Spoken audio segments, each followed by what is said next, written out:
Yo.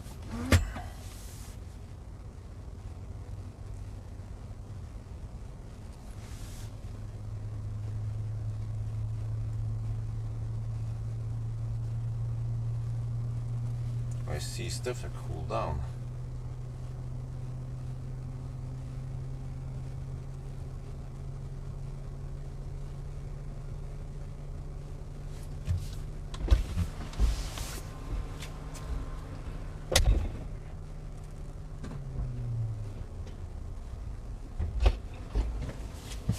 Oh, there. Very good.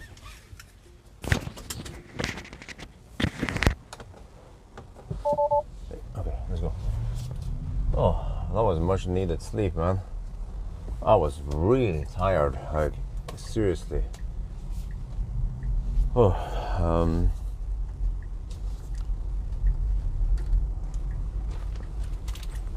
so this is how the story goes, as always. Okay, hopefully we don't have too much traffic now on the road. 8, oh shit. Good morning.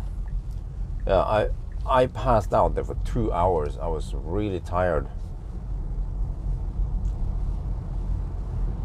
So we just have to add 2 hours. I saw that the battery cooled down a little bit.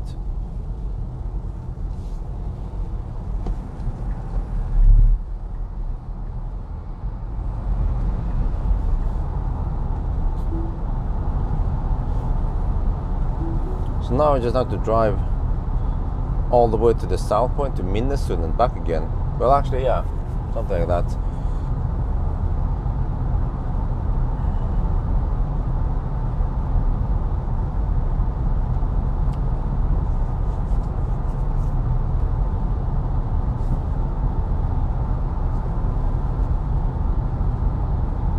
So let me check here.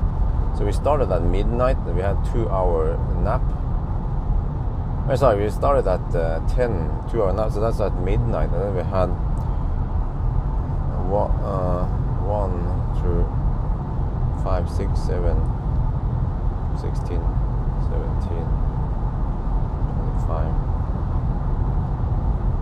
Yeah, 27, yeah, okay.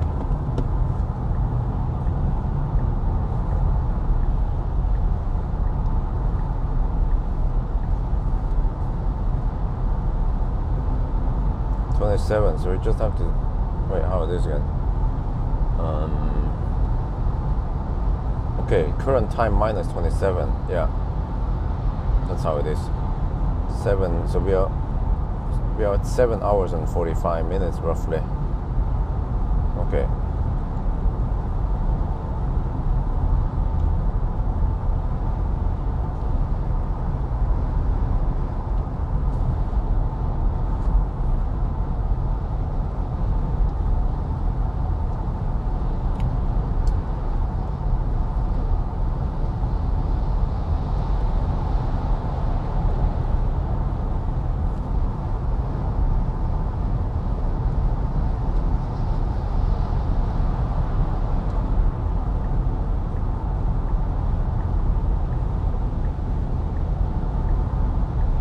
Suspension comfort, yeah, just like the previous, just like the other ones.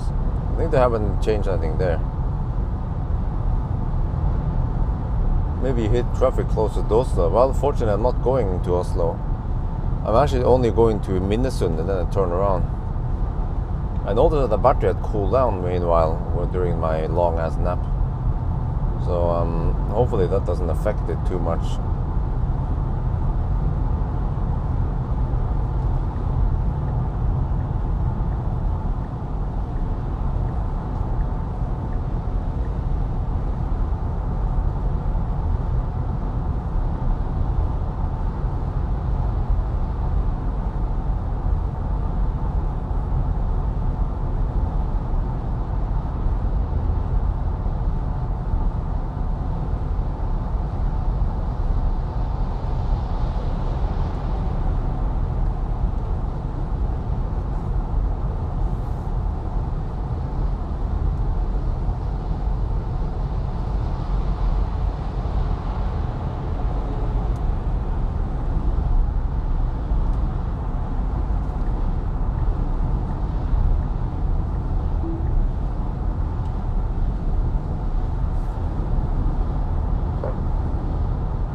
Man, I was out for a while.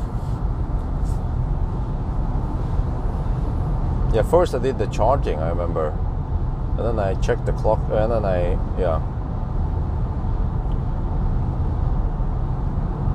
And then I started the clock of the nap. So lately I've been taking these naps during 1,000 kilometer challenge because I simply cannot survive.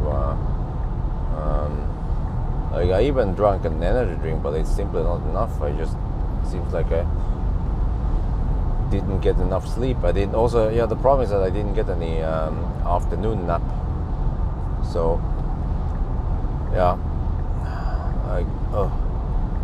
lately it's been like this.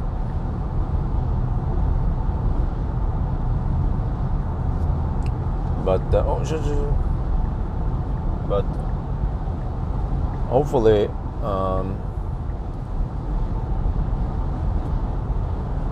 hopefully I don't need to nap right away once I'm home. I don't know, but at least last time I didn't nap twice. I feel like at least I shouldn't need another nap. How was it again last time? What the heck did I do? Oh yeah, that was the yellow test.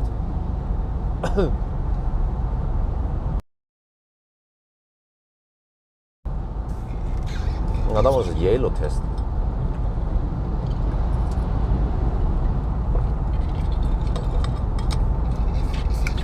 Okay, there's a little bit of traffic now, but hopefully not too much.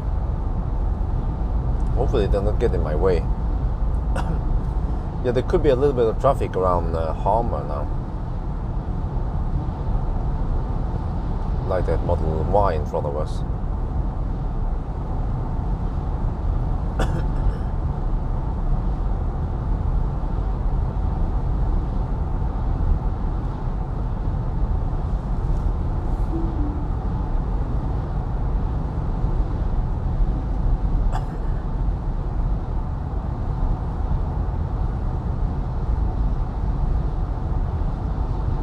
Well, fortunately, get out of the way. Or he got out of the way.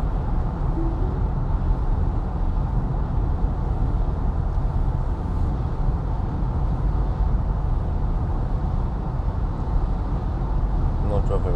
Okay, yeah. No, there shouldn't be any traffic because we are turning around at the Minnesund because there is some Baustelle south of Minnesund. So it's a bit weird because we have to go back to Rudsøgda now and charge up once more. I think hopefully the toilet is open by the time we get there. Oops, Rudsøgda. Might want to go there and take a little pee stop. I haven't had any.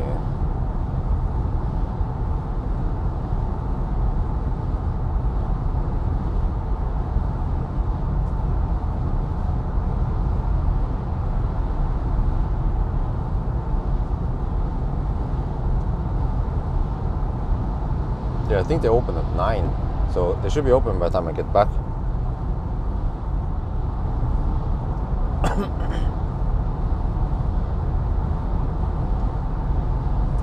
Okay, some traffic. Ideally, I should have finished. Well, if I finished 2 hours ago, that would have been great.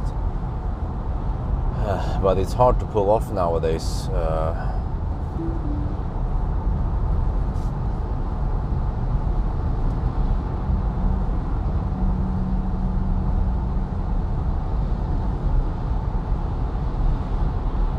But what was important is that I cleared Oslo at night. Yeah.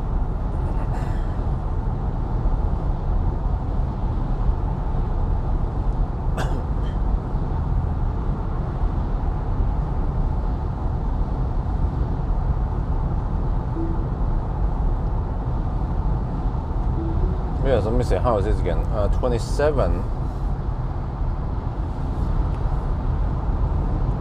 Okay, so I have to deduct. Okay, 20. Okay, we are almost at the 8-hour mark soon. In 1 minute, there, 27. Yeah, there you go. We are currently at the 8-hour mark, and we have done 761 kilometers. which means that the average speed right now is below 100 kilometers per hour. But of course, we are whooping 69%. So yeah, we still need to hammer it now, and the average speed is going to go up. So we need to travel 90. Okay, we need to travel about 120 kilometers. Yeah, so in roughly 1 hour we'll see again how it is. So we should be back at Rudshøgda in 1 hour. So at 9:30. Yeah, they should be open by then. I need to run over and pee while we're charging for the last time at Rudshøgda, and then I just charge roughly to the same level, 75%. And we just have to drive over to Minnesund and then U-turn and then drive back, and then actually I will do some kind of weird loop so that I 9 right before Minnesund. Yeah, some shit like that. So I want to avoid traffic or slow down, so I can hammer it all the way to Minnesund.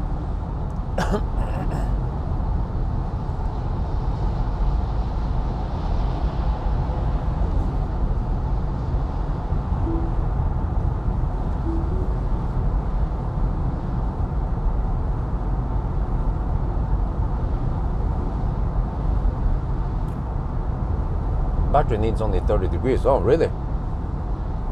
This will have no high charge, way faster. Temper is about, okay. Holds 170, 80 kilowatts until. Huh? No. I don't know where you heard that from, Louis Grave. That you get 178 kilowatt until 50%, because I never achieved that. We get 170. I bet it's 170 before losses. I mean, into the battery.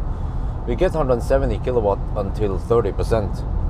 Or if you start later, then you shift it over to around 35%. You got it, okay? I didn't get it. But how many percent did you start with?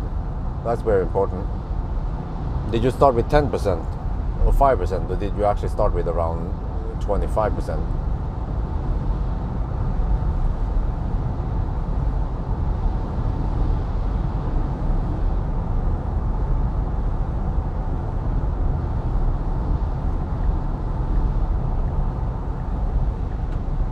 Yeah, very, very important. You started, you see, it was when I started with 15%, I managed to get 170 kilowatt until 35%.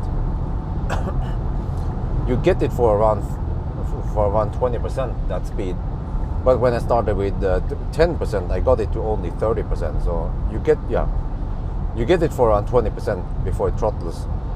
But that's very nice, because it means that you don't always have to get 5. You don't have to always arrive with 5%.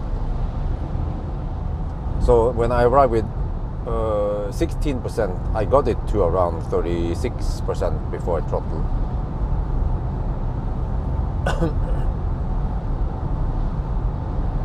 But that actually makes sense, because someone mentioned that you get good speed already at 30 degrees, because I never saw the preheating thing going on. So I wonder if the car already it just scavenges heat from the motor and keeps it at around 30 degrees, so that it's ready for maximum speed whenever you plug in.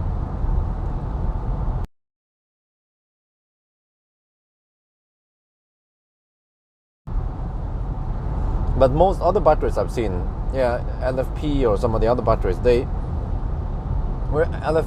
how it is, I don't remember. It depends which chemistry, but Tesla batteries generally prefers around 40 to 50 degrees before you plug in. Roughly 40 to 50. I remember the Plaid battery didn't need to be that hot, around 40 degrees. But some of the earlier was a Panasonic battery or something, or LG, I don't remember, required almost 50 degrees. So 30 is actually a lot better. And then I bet it just heats up during the session, and then eventually it needs to be cooled down.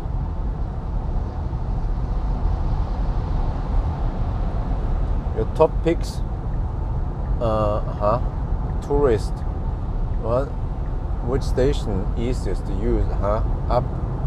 Tesla, of course. Tesla and Ionity. Use those two, and you get pretty far. And also try to include. And then after those, you can go for recharge and Circle K and me. Then you're pretty well covered. But just Tesla is already very good. Tesla and Ionity. You can go. The advantage with Tesla and Ionity is that it works across Europe. The other ones I mentioned, they are Norway, mostly Norway specific. Have you heard about socialists harassing Tesla? Nope, I haven't heard.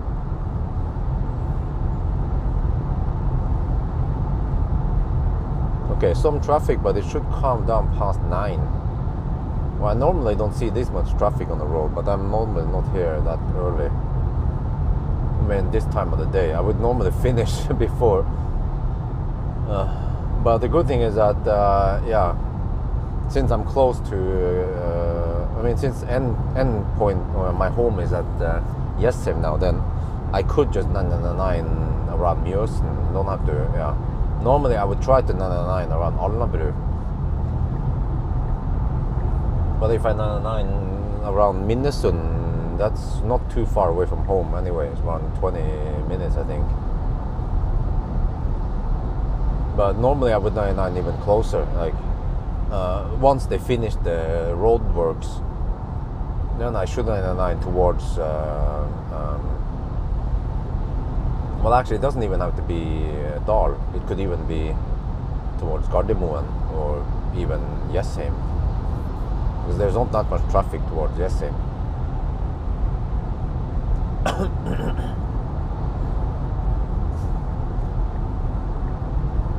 Yeah, the traffic is actually not that dense. So most of the people, they don't camp in the left lane. They tend to camp in the left lane if there's like enough traffic in the right lane, so that they just they are too lazy to jump in between left and right lane.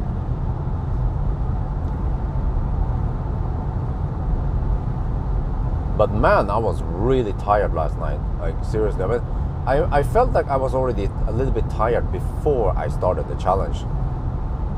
And then I managed to survive for a while, but then during the night, I just had to give up. You know, my body couldn't take it anymore. Even after I canned the battery, it was still not working. Sleep was the only way out. But it's not ideal. Ideally, I need more sleep. I need to get rest. But nowadays, I'm just too busy with the house stuff. Like, it takes extra time. Under normal conditions, I shouldn't be doing house stuff. We would have bought everything we need. I would not need to install stuff, assemble stuff, or go shopping more than normal. So, yeah.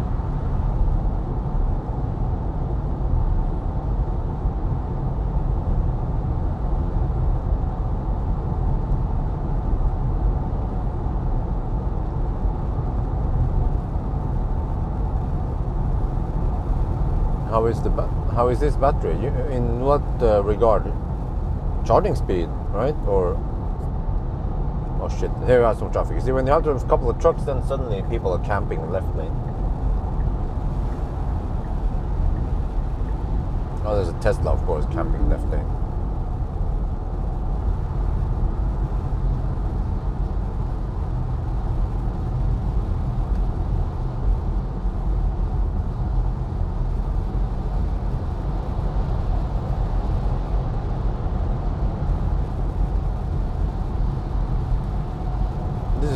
That's the type of stuff I want to avoid.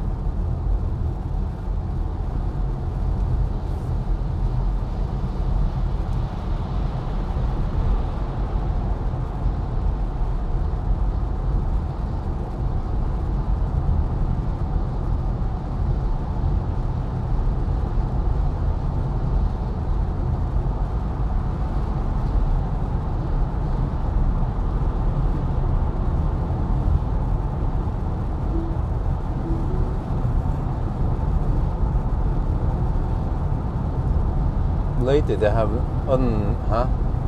unnerved the charging speed on my 2013 Model S with approximately 50% when I charge. I get over 100 kilowatt to wow, really?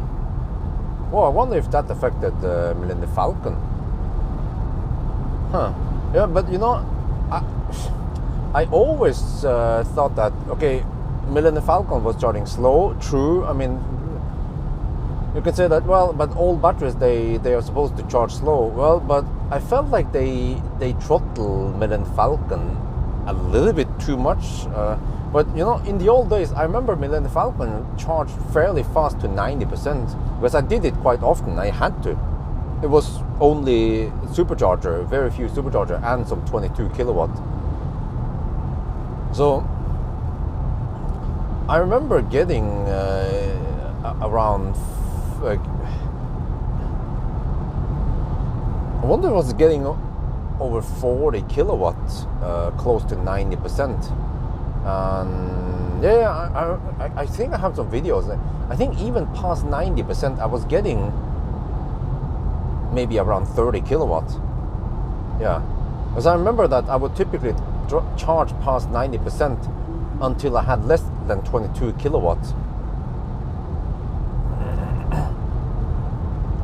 Like, I would typically charge to maybe around 95%, and then I was like, okay, I can leave now, because now we are down to 22 kilowatt speed. But I didn't realize that that was before losses. I mean, the 22 kilowatt, that was into the battery, most kind of ish, but from AC you only get around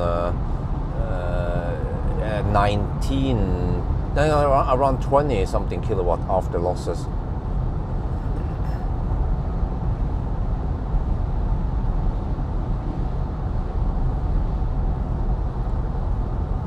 Frankenstein battery.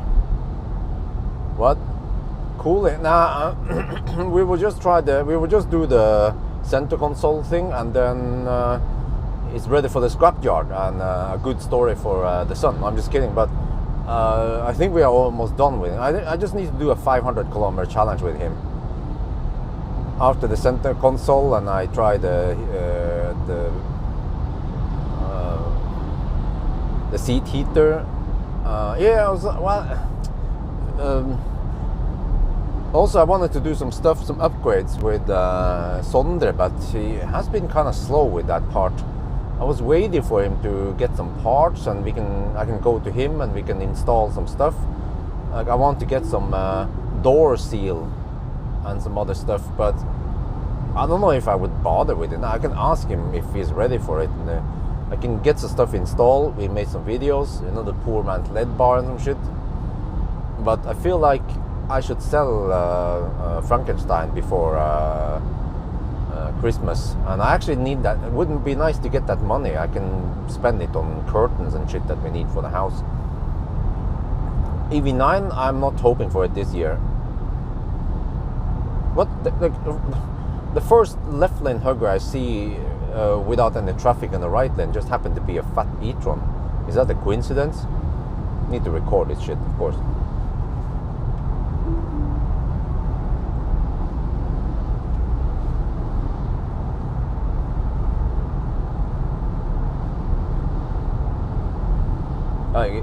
Dude, is this a coincidence or not? Dude, seriously, there's a woman driving. She seems a bit unsure. Why the fuck is she driving in the left lane? Shit, man.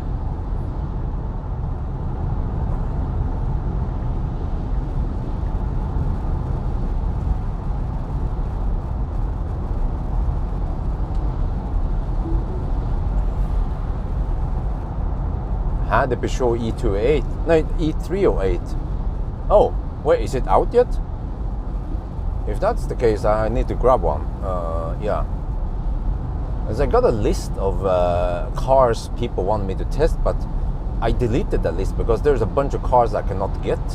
Like, people, like, they mentioned some cars that are not even on the market yet, or not remotely close getting on the market. Don't remember which one.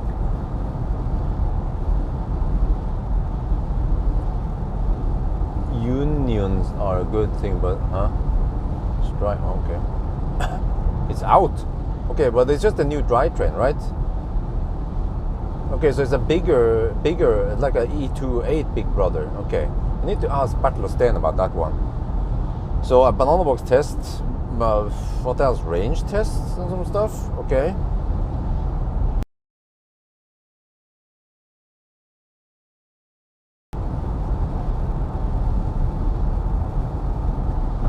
Well, this should mean that the battery is slowly heating up as we drive. Okay, let me see.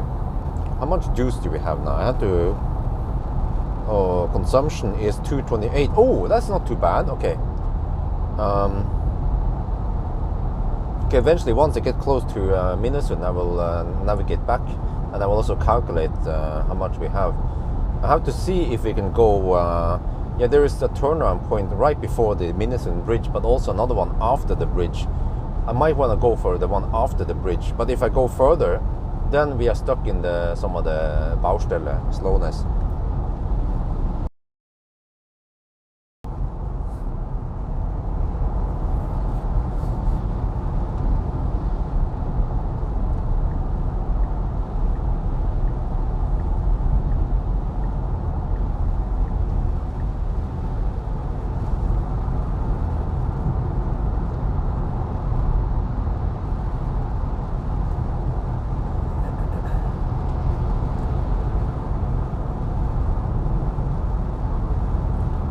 New Kona use eGMP, huh? Wait, which car then? I mean, which brand? Because normally, Alan, you have to choose a brand first and then model. So which brand do I choose then for Kona? Do I choose Hyundai? They launch... oh, station wagon, nice. Okay, I need to ask Bertil Steen about this.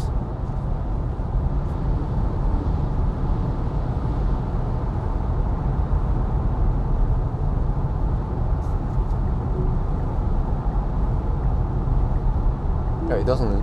What?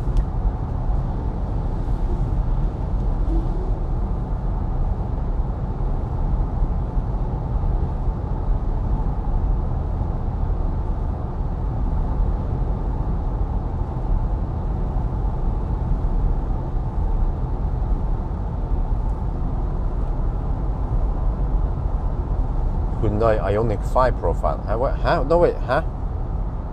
No, wait, you mean Hyundai, right? Okay, I choose Hyundai and then Ioniq 5, okay.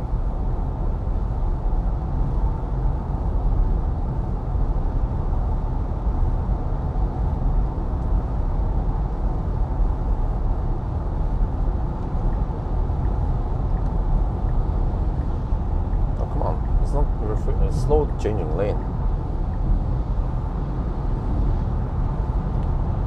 Okay, let me see. Getting close now. Moscow. Okay. Once we get closer to Longset or Minnesota, I will calculate. So we are 33%. We haven't used that much. We started with around 75, so we used only a little bit over 20% of the battery just to get here. Ah, but we didn't have wind. Yeah, we have a little bit of wind from the... Well, actually, where is the wind blowing right now? I'm not sure. I can see in mirrors, but I'm not sure where the wind is blowing. It seems to be... Yeah, okay, now it's it. Yeah, we have wind from the north. Okay, we have tailwind right now. That makes sense. But it's not that strong. Temperature is still 2 degrees Celsius and wet, so not ideal consumption.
Model 3 Highline, I don't know yet. I don't have a date from Marcus yet. We'll just wait for it. Yeah. Use my menu cars. Okay. Preloaded. All right. I think you mentioned that before. Let me see. 3.8 same as Opel Astra. Huh? Okay.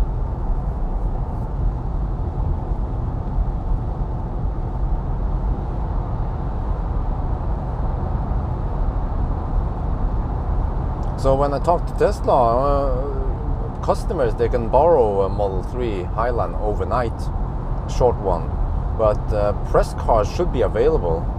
The only problem is that if I grab one now, well, I don't have time for it anyway until a couple of weeks, then I have an opportunity.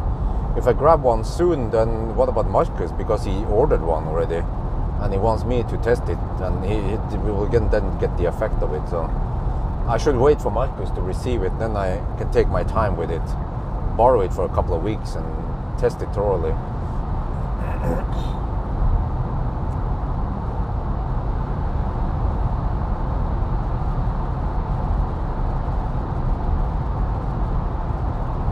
Just a little bit bummer that it arrived so late.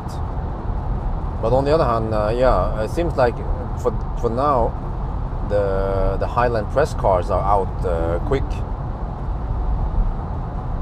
It depends sometimes, or actually many times, when we are waiting for something, then the customer cars arrives before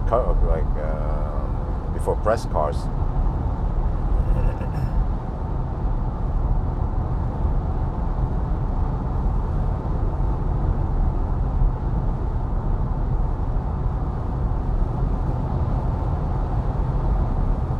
So let me see, on the last run, what I had to do is I have to go all the way to Minnesund, turn around, and then go back a little bit north, and then turn around again, and then, yeah, go roughly halfway north, and then turn around, and then go back. And I think I will just estimate, so I 999, no wait, yeah, okay, I need to 999 before Minnesund, and then just stop at Minnesund, or maybe top up, wait, well, actually, I could estimate right 999 right before Nebbenes, yeah, and I could just top up a little bit at Nebbenes.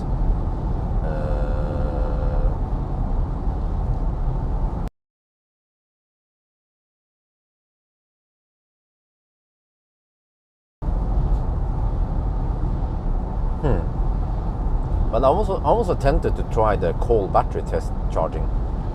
But it would be interesting to see the temperatures. That's the problem. I could record a cold session, but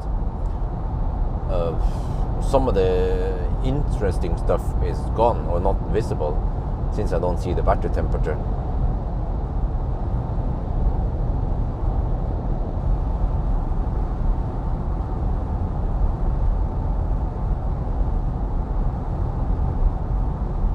What? I heard you wait for... What does that mean?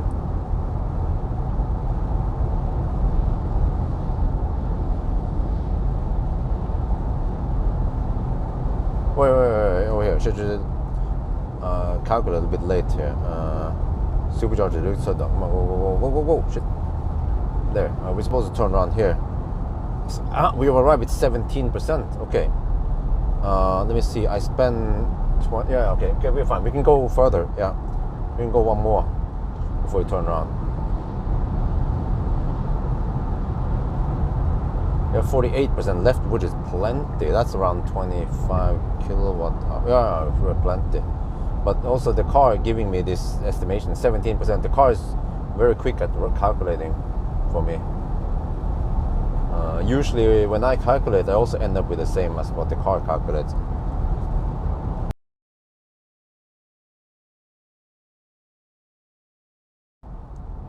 No, it's not for Shanghai. The BYD Blade batteries, they are only from Giga Berlin. Shanghai, they only supply the CATL batteries. So it's the Berlin battery you want, or I mean it's the Blade battery you want. This thing charges way faster than the other one. The other. It's a bummer that Thailand can't get this.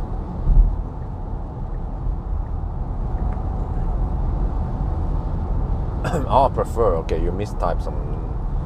Yeah, okay. Yeah, usually if you have a typo, it would be quite easy to understand. But right, that one, there was like, I was like, huh? What the heck? Okay, here, I have to turn around here. Okay.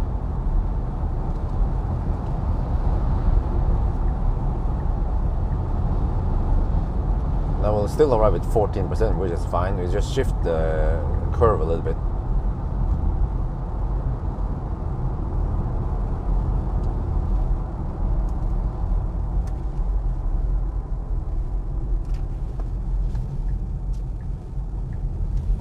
Okay, let me see. Yeah, I feel fairly fresh now. 2 hours of nap is helping big time.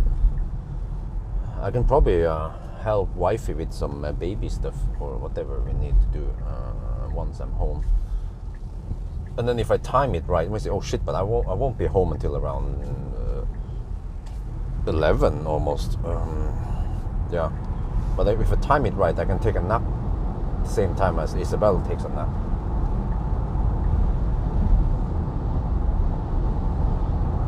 Okay, now we head north. We have headwind.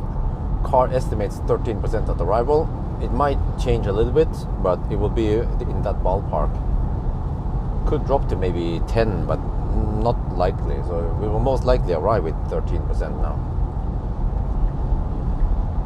So that means that we will get 170 kilowatt until a little bit past 30%.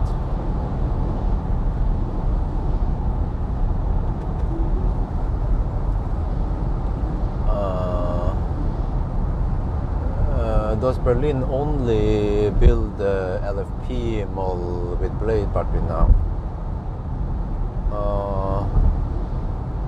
Some media writes Tesla uses both suppliers. That one I'm not sure. Yeah, from what? Okay, I'm not sure. Maybe someone else knows about this. But from what I heard, that every rear-wheel drive from Tesla in Berlin is the Blade battery. Oh shit, they don't mix. No, dude, what the fuck, man? I was trying to get over there. That was not good. I had traffic behind me. And then I suppose that in Shanghai, the LFP battery there is from CATL.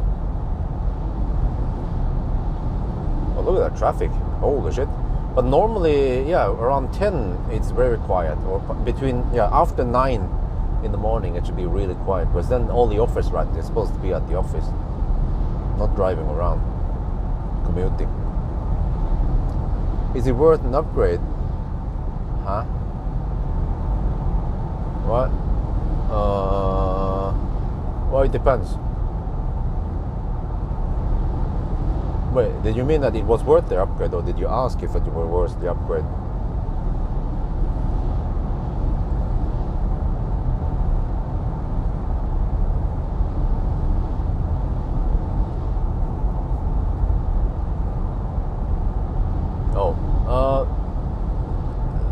It depends on your preferences.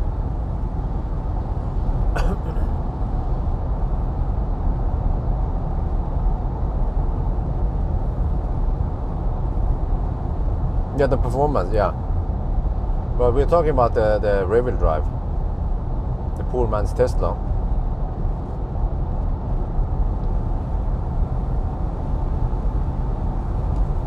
Oh, what the heck is this now?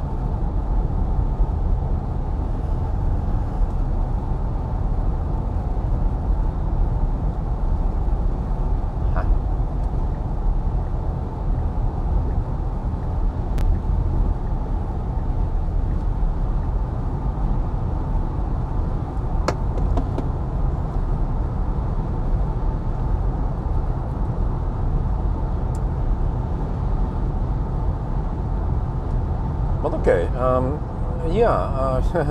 it's interesting. Someone else mentioned here why I didn't go to the Valla. That is actually a very good point.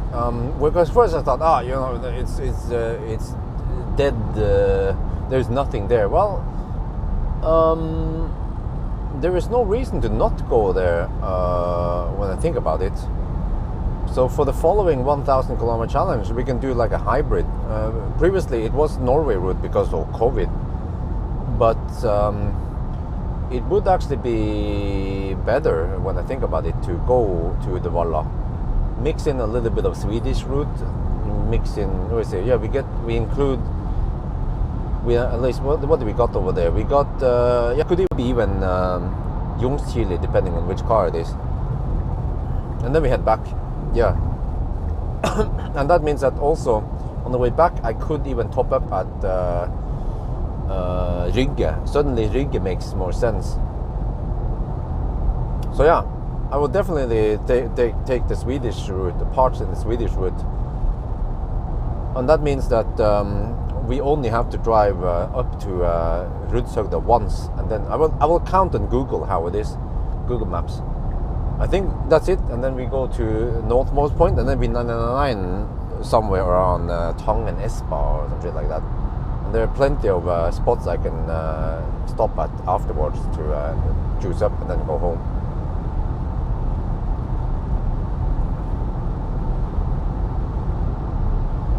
Yeah, because it is a little bit boring personally to drive back and forth. By the way, it's a good thing that you can drive back and forth, but it's a good challenge that we actually have to drive to 3 different endpoints.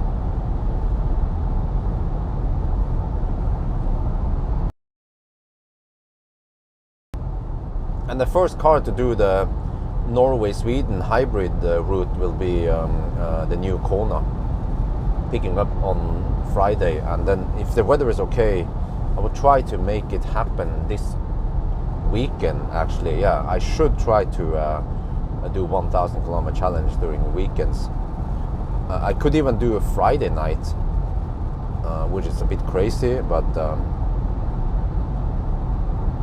let's check for weather here. Oh, Friday night is a bit wet, should be avoided.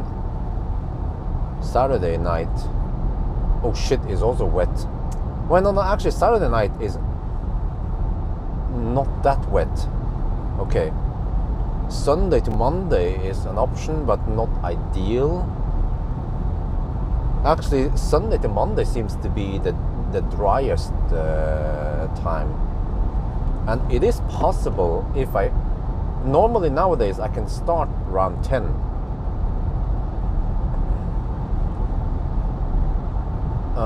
Yeah, the only downside is that if I take the Swedish south route, then depending on how fast the car is, I might have to pass through Oslo by 6 rather than 4 at night.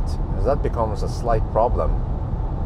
Yeah, okay, so I might allow myself to skip the Swedish route if I have to do this on not a weekend, or if it becomes Sunday night. But maybe I'll just do it Saturday night. The weather looks okay. There will be a little bit of rain, but not too much.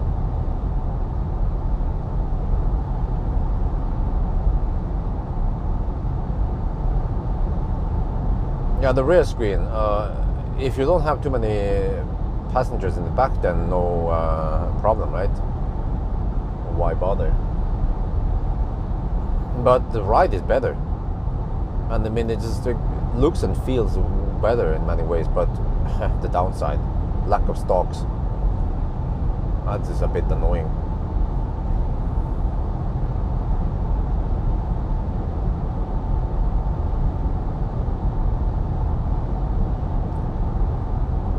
Okay, 13% of the arrival still. Wow. Okay, but that's fine. I have a little bit of time to run over to the to the toilet then. Yeah.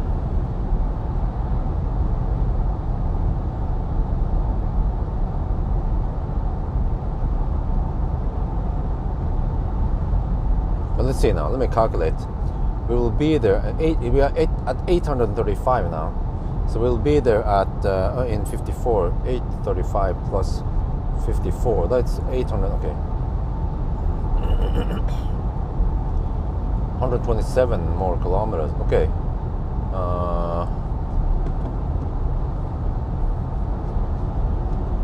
So I could. Oh, I'm heading south now, mostly south otherwise. Okay. So I think I need to charge to only around 70% for the final run. We'll see.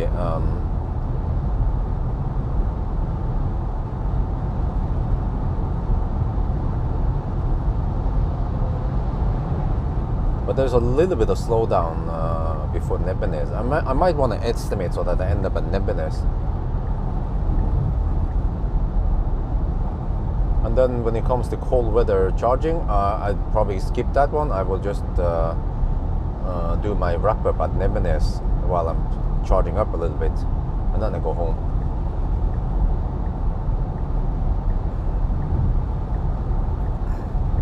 And then I don't know if I have time for anything else, because today I probably want to take a little bit of resting.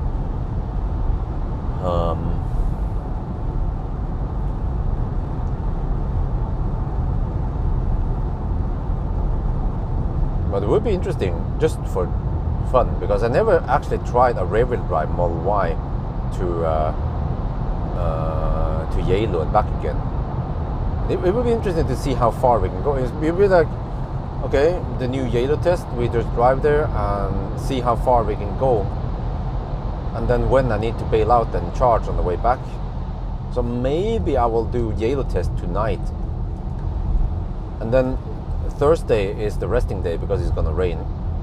Yeah, and then Friday I return the car. Shit, man. Elefantrennen.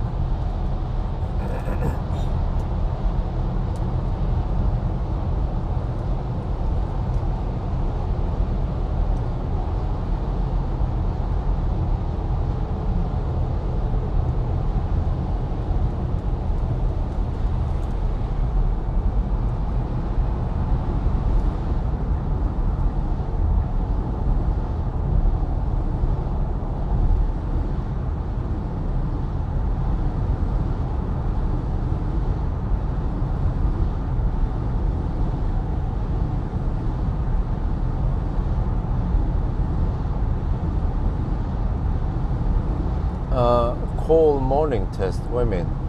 Park out the garage. Well, I mentioned that earlier. The problem is that I don't have any temperature information. So I can do the cold test, but we just don't see the battery temperature. It's cold, you can see that it's cold. We just don't know how cold it is. Yeah. Well, actually, yeah. Well, I could. No, wait, no. I have to return the car on Friday by 1 in the afternoon, but I want to get back out of Oslo before the Friday stau starts. No, I have to also pick up Kona. Yeah. So, but I'm not sure how useful it is. This is always hard to guess. Ideally, I want to go for Yelu and charging test. But the thing is that with the charging test, it will be incorporated into the charging test video, so it will not result in another video. But of course, it will make the charging test slightly more interesting. But it's already, people are already going to watch it because of the hot test. So I need to choose wisely what I'm gonna spend on the rest now.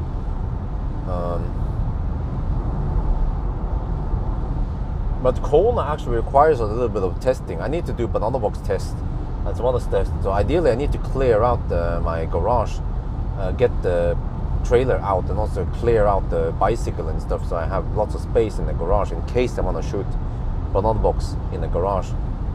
I don't know if it's even possible.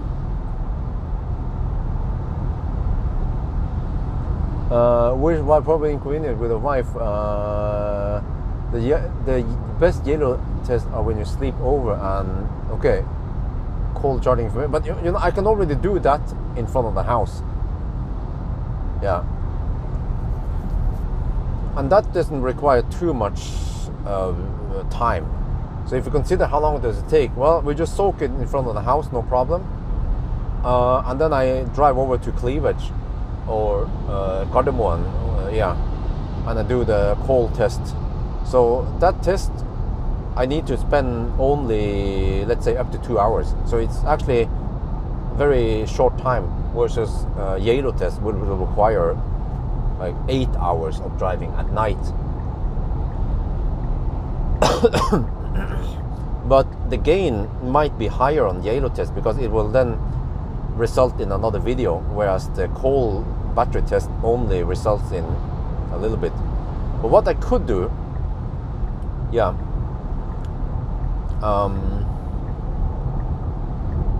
is that I instead of having the coal charging test in the regular charging video, I could somehow try to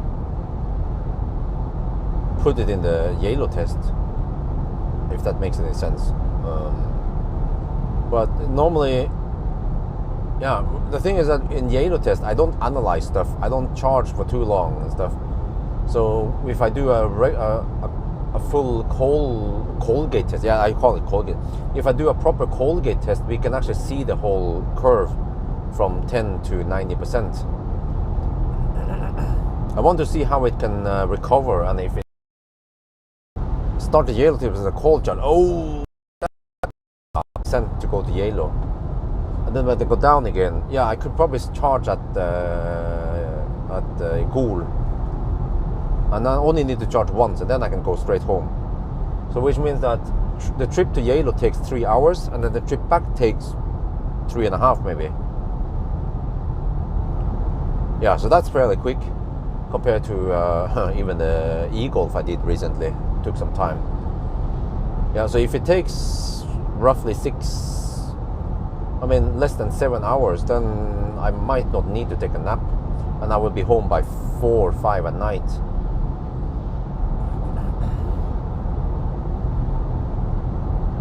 So yeah, instead of doing a regular range test, a yellow test is similar to range test, but people seem to be bored of range test. So if I, there's another problem. I don't want to be too tired on Friday, because I need to go out with wifey tomorrow. Or we could shift it over to today. Yeah, that is a possibility. And then tomorrow will be the resting day. Yeah, maybe I'll do that instead.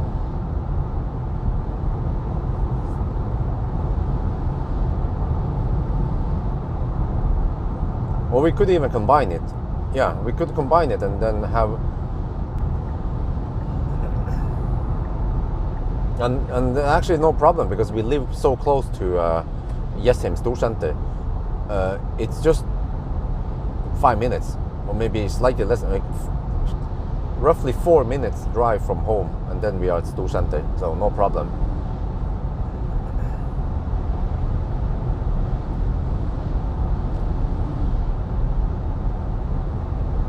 Okay, but let me see. I'm trying to think out loud now with the input from you guys. The remaining test that we can do with this Model Y before we return it, like banana box test, no need to do that. The car is exactly the same, right? Acceleration noise test, actually, to be honest, I don't think they will get that many views. People don't care about this car. What we need to focus on is range, charging, stuff like that. Like the performance part, or the charging and the range performance part of the car. So which means that yellow test and the coal charging test is highly relevant tests. And I'm also personally interested in to see how this car performs, because from what I heard you guys say that it only requires 30 degrees, I was like, wow, shit, that means that this battery might not cold get that much, or it might allow you to charge fairly fast even if it's cold, and then it will recover way quicker than the other LFP battery did. So that would be very interesting. Actually, you know, it would be so interesting that I should have that in a separate video. Or, well, no, okay, you know what, I can just have an extended charging video. Yeah.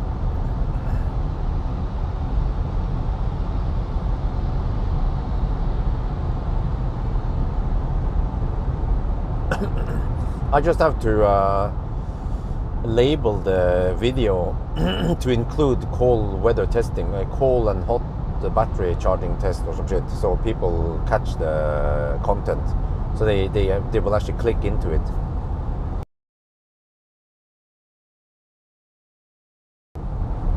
Yeah, true. That's what I experienced lately, is that there is less interest for range test lately.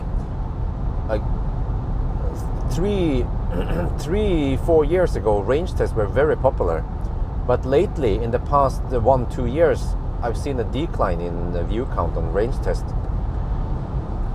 which makes sense. So then I should focus more on other tests.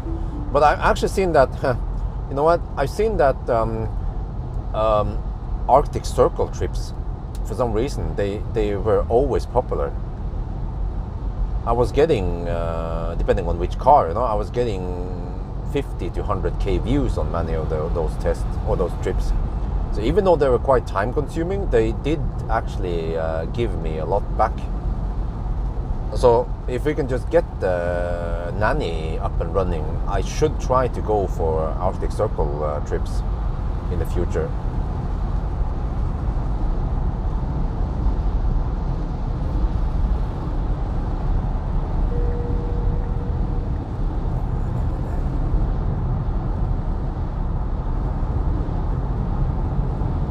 Sunday driving, yeah. Well, also I also noticed that Sunday driving also gotten a little bit less interest. So that's fine, because Sunday driving is very time consuming. So if people don't watch it, no problem. I can do something else instead. Just focus on something else, like yellow test. But when it comes to yellow test, I might not want to go for the sleepover thing, because it cost me money. Also time, and if I just go back and forth, and if I get views and if I make it interesting by doing the back and forth run, then that might be the standard for now. So I keep changing. You know, the channel keeps evolving and changing based on what people want. Don't want to be stuck with the same thing over and over again. So back to this car. What we need to focus on is cold testing. Okay, so at least now, after talking back and forth, I realized that the cold gate test and the yellow test, those are the two ones I should try to make it happen before I return the car. And then we need to figure out when do we do those things, because at least the cold gate test, well, both of them requires a little bit of planning. Oh, I need to check also something else.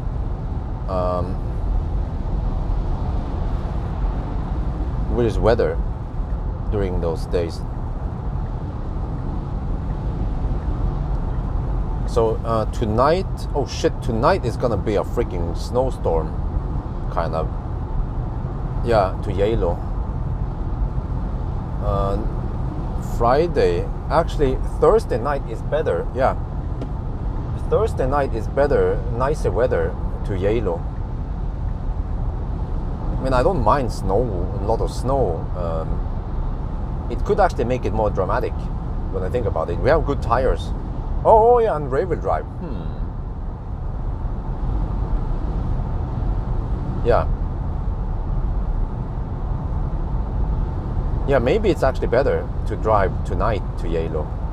We catch the snow, lots of snow, past Goul-ish or somewhere. Yeah. No.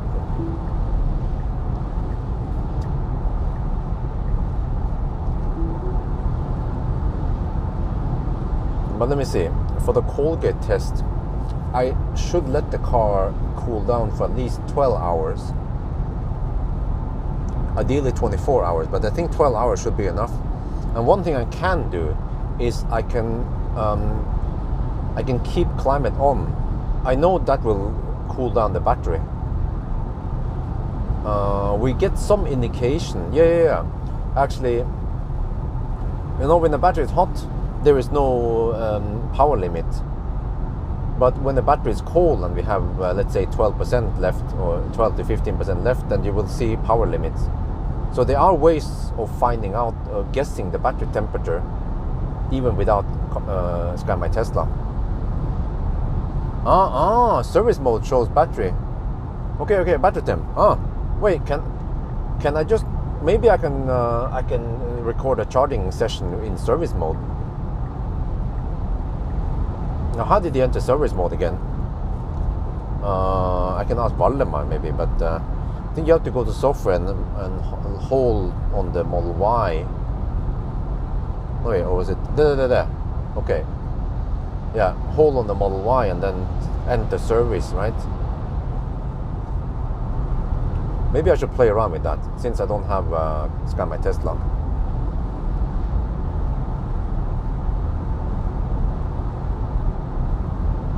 But if I'm charging, maybe I can just make a charging session in service mode, if I can see battery temperature and the kilowatt.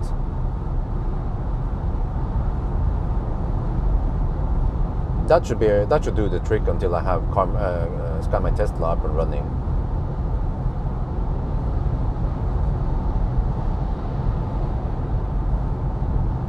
Okay, remind me to check out service mode after the well, actually, we can check out service mode already over here, maybe at the next charging. Well, actually, I don't know if I have time. Yeah, but especially after 999 at Nebenes, I have time to play around with service mode.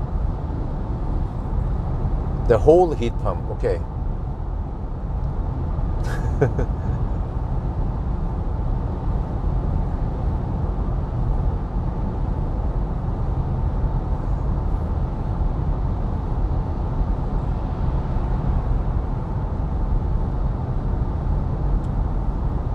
Okay, we will run with 14% now. Wow, so that means I spend less than I expected. Let me see, we are getting close to the 9-hour mark. Oh, okay. Wait, is it gonna be faster than 10 hours?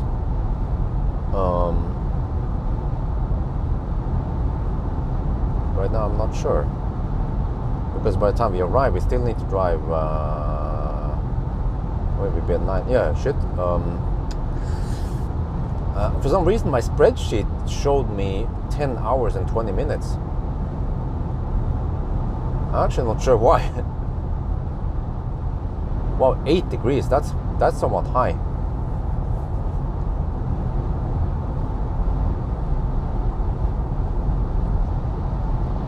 I feel like taking a pee stop soon. I mean, yeah, I haven't peed since Dar many hours ago. I think that was 4 at night or some shit. Wait, really? Yeah, something like that.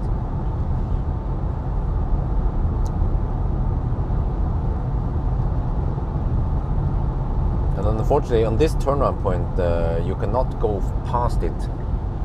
So it's not a regular turnaround point for me, or like an end point or charging point. Unlike Dal. With Dal, it's very flexible. You can go past it, and yeah. So hopefully the road works around between Dal and Minnesund will finish in a couple of weeks. They're doing some upgrades with lights and stuff, and yeah. But you can already see that in Vegväsen. They will have the end time there, scheduled end time.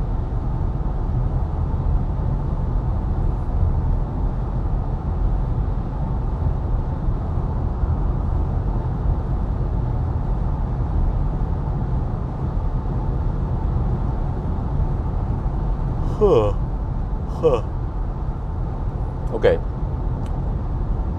Right, but the good news about the Yalo test is that it's not going to take that much time compared to the previous ones. Especially if freaking Leaf took 12 hours with all the dick around nap. And yeah, normally I can survive 6-7 hours before I need to pass out. So let's see now. I have to decide whether I go to Yalo tonight or tomorrow night.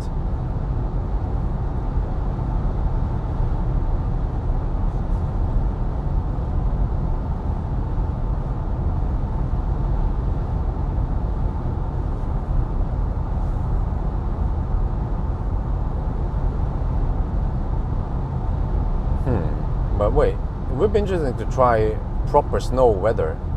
Yeah, to see how we can handle the snow. So now that we don't have radar that can be blocked, what the heck can be blocked then? Vision? Let's see how long it takes to drive in the snow before we can't use adaptive cruise control and autopilot. Yeah, so the snow is supposed to happen around, I don't know, Sokna, somewhere from Sokna to, or halfway over to Geilo. And then we have to deal with the snow all the way, also on the way back. So, okay, I have to ask you guys. So, should we drive when it's snowing or when it's not snowing? It will be snowing tonight, and it will not snow tomorrow night to Friday morning, night, you know, or Friday morning, yeah. So, should we travel Wednesday night, which is tonight, or Thursday night? Not snow. Snowing, okay. Snowing, okay. Well, that kind of makes sense because that's all about the Geilo test. It's about testing it in proper winter. It's not okay. It's not okay. That's okay. I need to prepare myself then for going to Geilo tonight,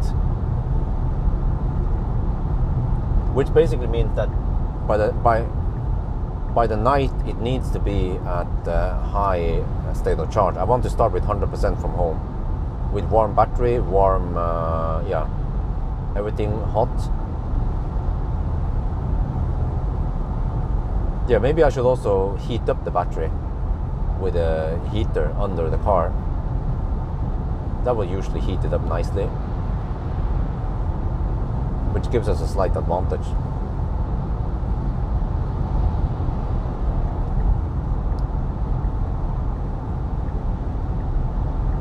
River drive in snow, yeah. Okay, we're getting close now. 16% now. Shit. We will arrive at 14%. According to the car.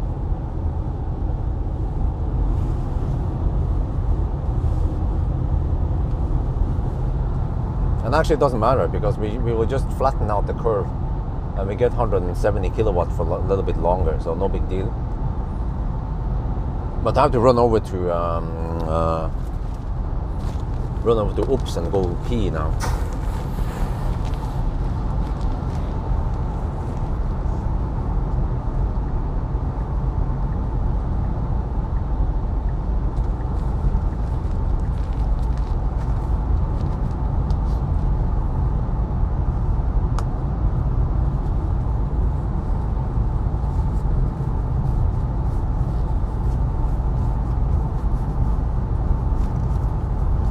Navigate to Cleavage from home. Yeah, I could do that.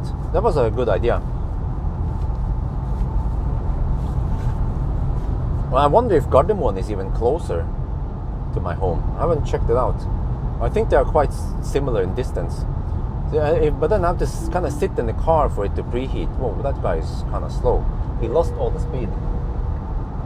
Oh shit. Okay, this is a bit. He felt. I mean, he saw. I mean, it looked really slow. Like he was slow, almost like a tractor, up the hill.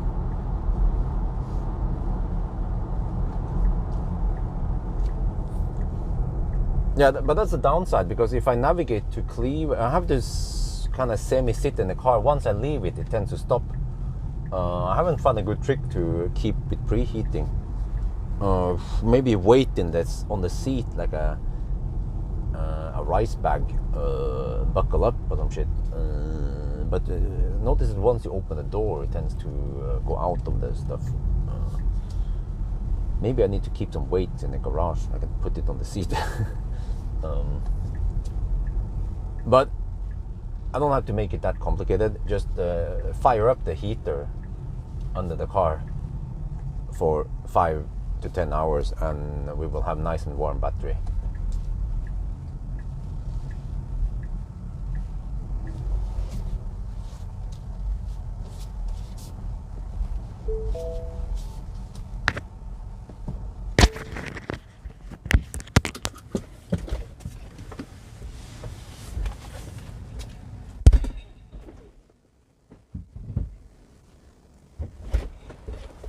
Okay, so this is Rudshøgda, last stop.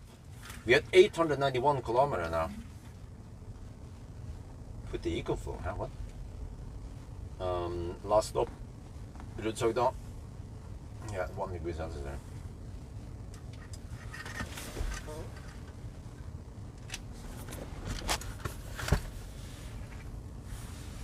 Wait, I got an idea. If I... Oh, whatever.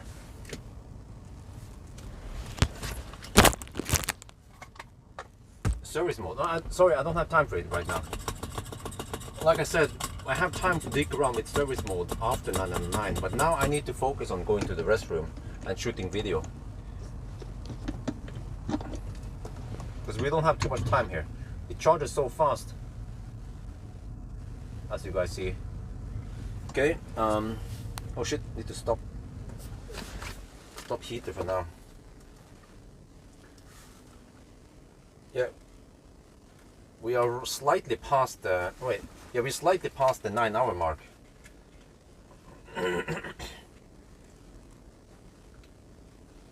This is it, the last charging stop. We are back here again. So the reason why I drive a little bit back and forth here and not towards Dal, which I tend to do, is that there is some baustelle here. You can even see it here.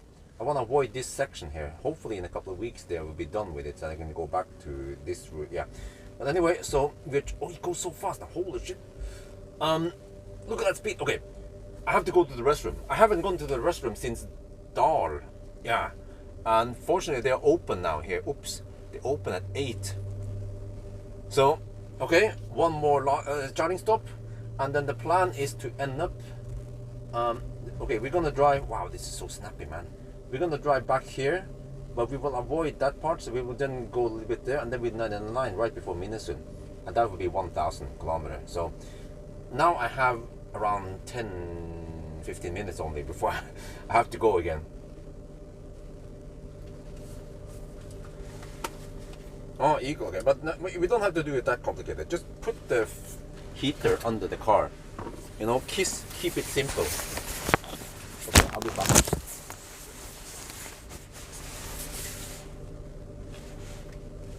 Oh, it's slightly.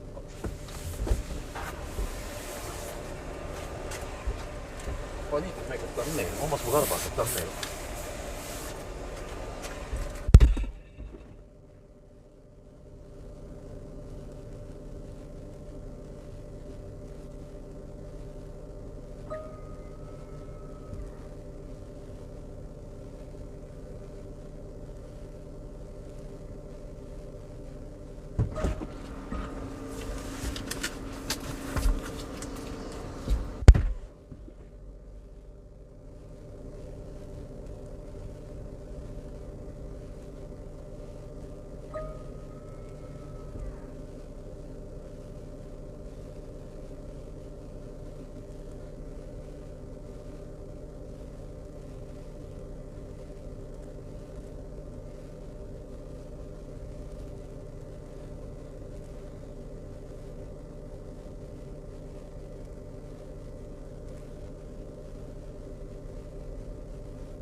69%. We have more than enough now. But whatever. He charges so fast that it doesn't really make any sense to deduct anything. But we have to leave now, 70%. Okay.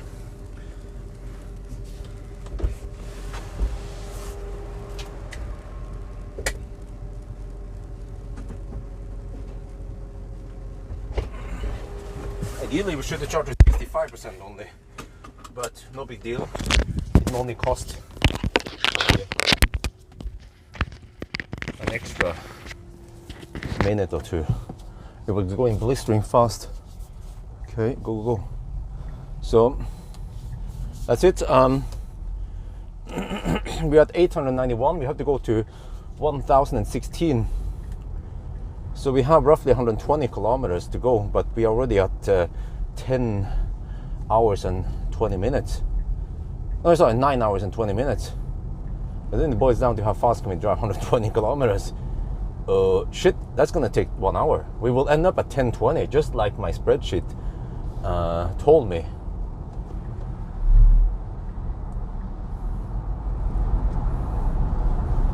So I don't know why it was taking so long. Like, I have no good explanation, but my spreadsheet told me 1 hour, 10 hours and 20 minutes.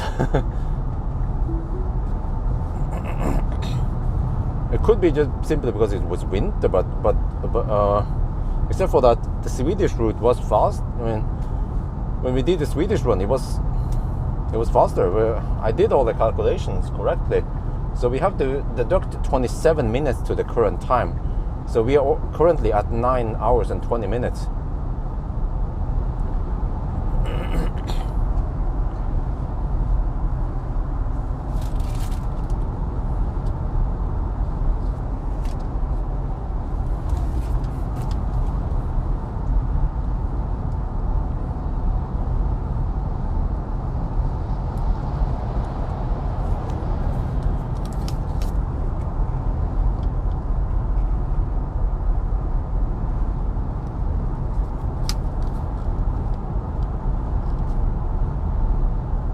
Is it the final run? There are a few left lane huggers on the road.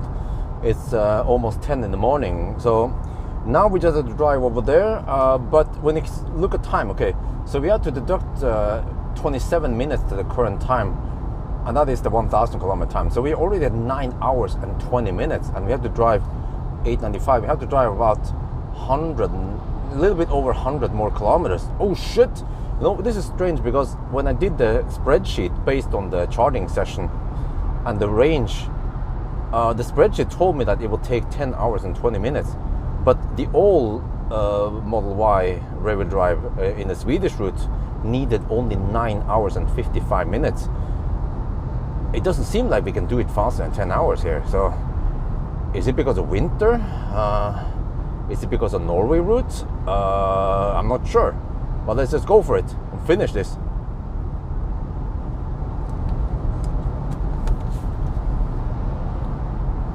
Yeah, but the Model Y rear-wheel drive needed 955.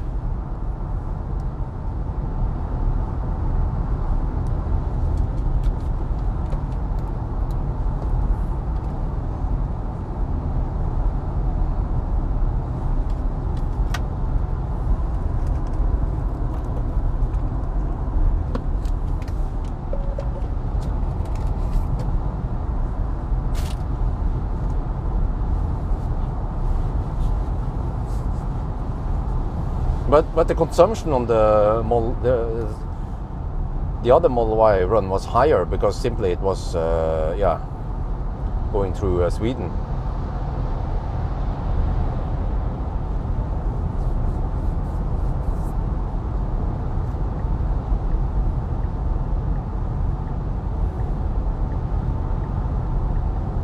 Oh, what the heck, man? Dude, he's doing some Chinese stuff, trying to exit there.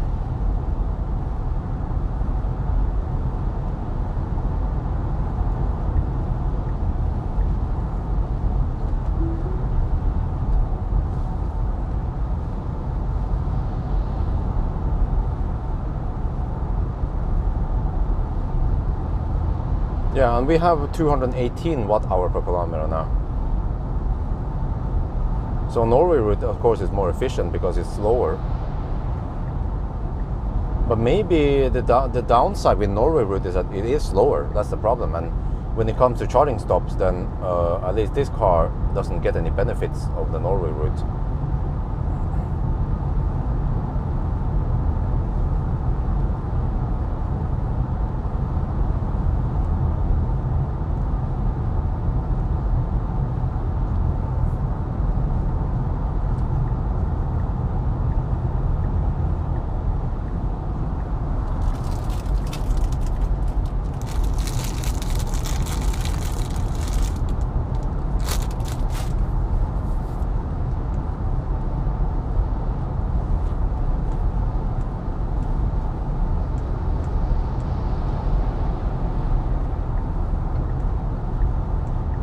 Well, Alan, I think there's one thing you don't understand, which is sponsors and loyalty towards sponsors. Because I could borrow the customer car, like you suggested, for one night driving impression. The only problem is that Marcus ordered a Highland for me, you know? And if I borrow from Tesla, then the effect is gone by the time Marcus gets the Highland and I borrow it. You see the problem? I want to be loyal towards Marcus and I want to wait, and I think my viewers are willing to wait anyway. I mean, we're not that late, it's coming soon. So we should just get the Highland, Marcus gets the Marcus Bil sticker on it, and then we do the test. And then Marcus gets the full effect of the exposure. So of course, if I want to be selfish, then I just go and borrow from, yeah. But you see, it's different with the Model Y because Marcus did not order the Model Y from Berlin.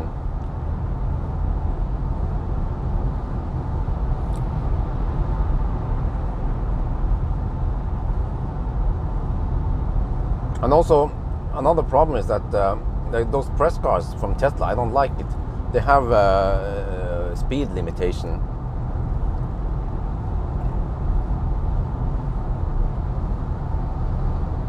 And I also don't get it on my own account. I have to log into Tesla's account to get app access.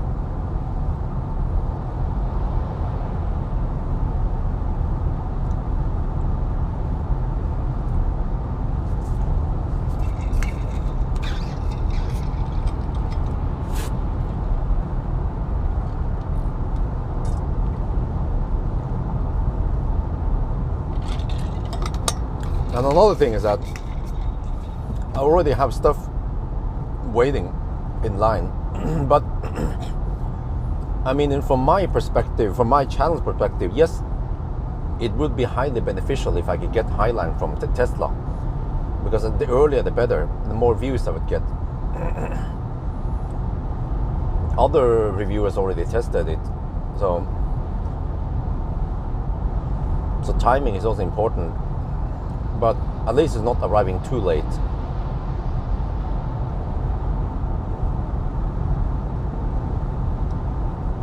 They limit it to 140, and for some reason the maximum cruising speed is 129. I mean, when you use adaptive cruise control or autopilot, it's limited to 129 on the speedo. And then because this car has a bit, I don't know about tires or shit, but 129 on the speedo is only 125 on GPS.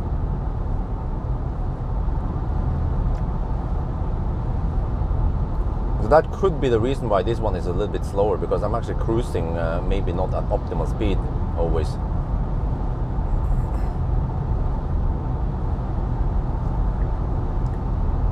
Actually, the Tesla seems to be slightly better at phantom braking on this stretch. It used to be really bad. Seems like it has been improved slightly. How many EVs yet? I have no idea. Lots.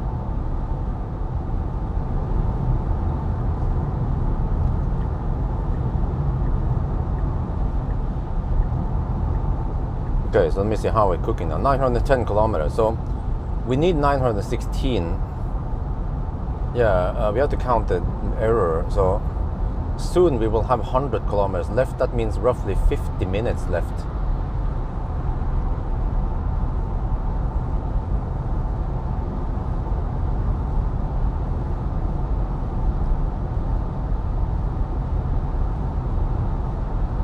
Yeah, I mean 125 GPS is okay for Norway.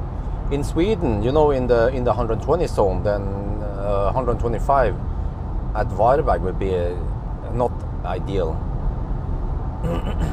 And you actually lose a lot of time if you slowpoke, especially with a car that charges fast like a Tesla, and also an efficient car where high speed doesn't affect the consumption that much. It will hurt you actually time-wise.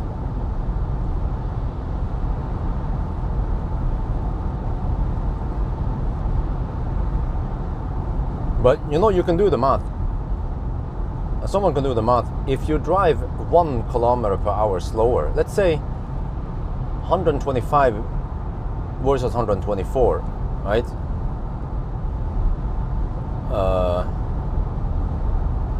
If you take 1000 divided by 125 and then 1000 divided by 124, you can work out how many minutes that is in difference.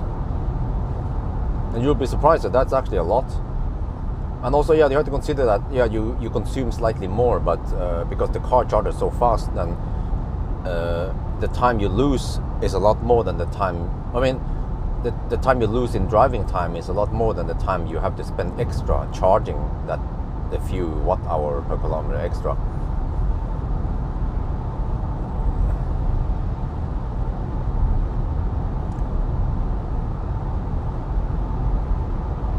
Yeah, you see that's actually quite a lot, almost 4 minutes, just 1 kilometer per hour, and you can just multiply up. If you drive, 3 kilometers per hour, we're talking about 10 minutes slower total. So that could be a difference between, some cars in the list. That's why I try to be as consistent as possible when it comes to charging speed. I look at the GPS speed and I drive spot on as fast as all the other cars.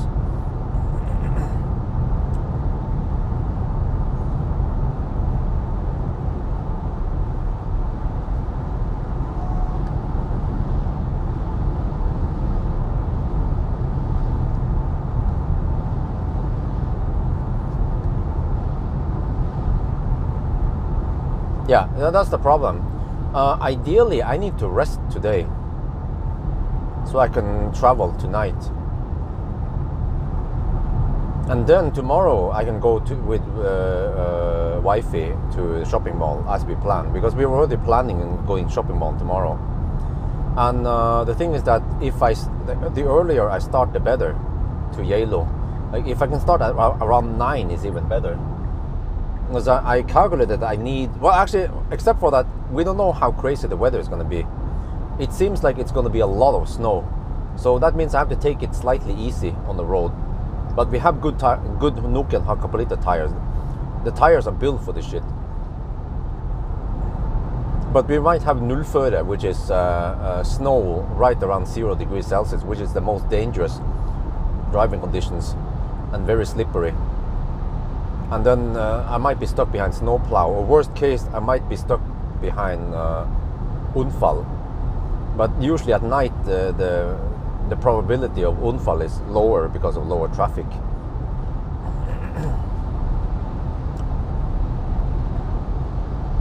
$122 would be, so yeah, you see, over 10 minute difference, and the consumption might increase by a little bit, so you might spend only 1 minute extra, or let's say no more than 2 minutes extra.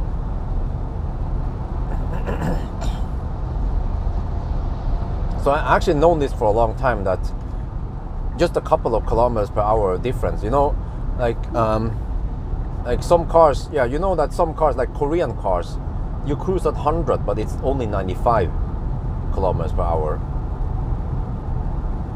If I actually only cruise by the speedometer, the Korean cars, they will do it worse in 1,000 kilometer challenge, and the Tesla will do it better, because 100 on Tesla is usually 98 or 99.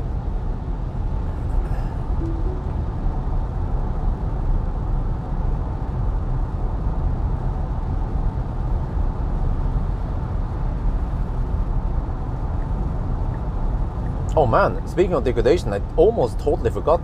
I have to one day do a degradation test of MC Hammer.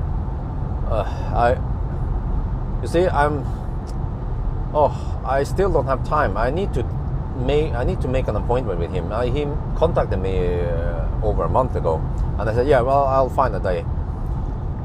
So once I have some free time, I need to arrange something. Maybe we can meet in Oslo, and he can borrow my car while I'm doing the test. Well, actually, I actually don't have to do that much testing. I don't have to do the actual driving.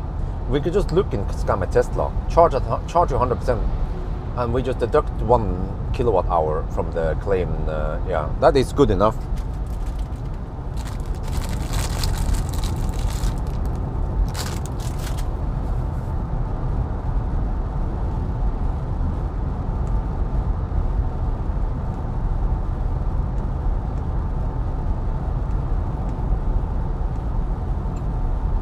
No, I think rear-wheel drives are fine in winter. Very dependent on tire and also on driving surface.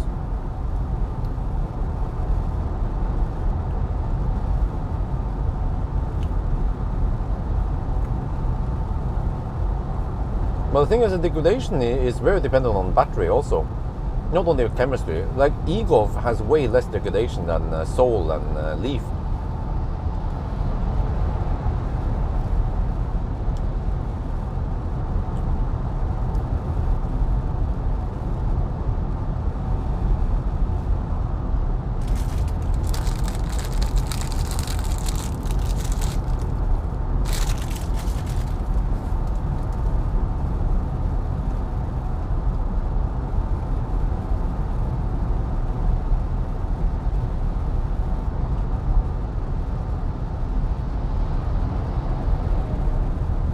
But you know what? When it comes to yellow test, actually no, not that big of a deal. Well, except for that, I need rest. Yeah. If we go for yellow test tonight, I could just take a nap, a 2-hour nap. The battery will cool down a bit. But I know that at least the driving part won't be, and the charging part won't be taking too long. And for the most part, at least in the beginning, I can hammer it before the snow starts. And also after I clear, actually on the way back, I might hit the snow all the way to Jessheim.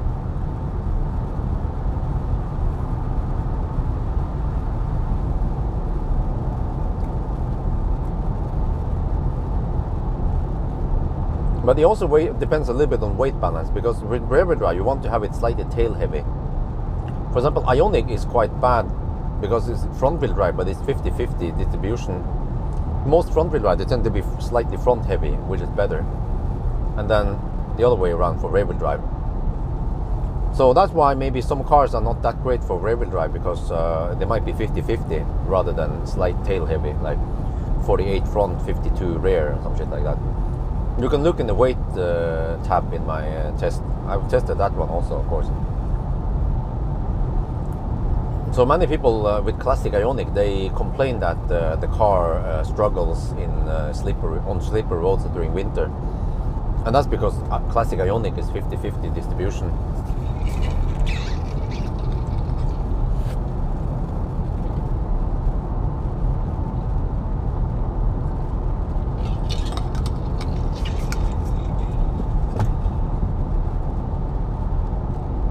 Okay, 930 kilometers. Oh shit, but we're getting close to 9 hours and 40 minutes now. I'm not sure how to done in a 9 now. I don't have any decimals I can count on. So we just have to do a weird 9 and a 9.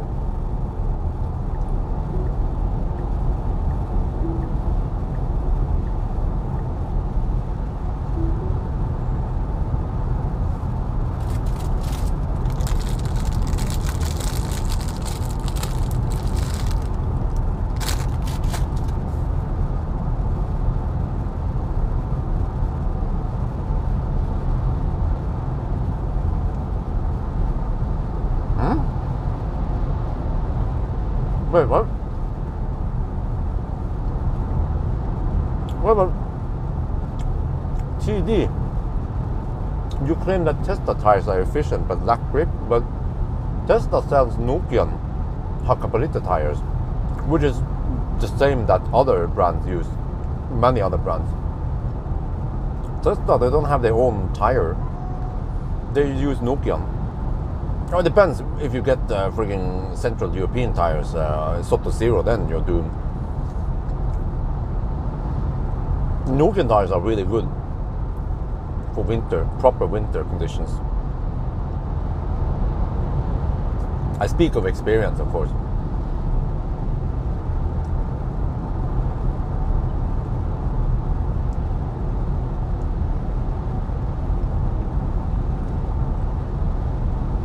Yeah, in Denmark, but that, that's because that's Denmark.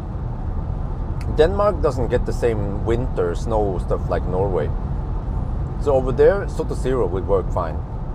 Like this is typical Denmark winter you see now. Wet roads, rarely any snow.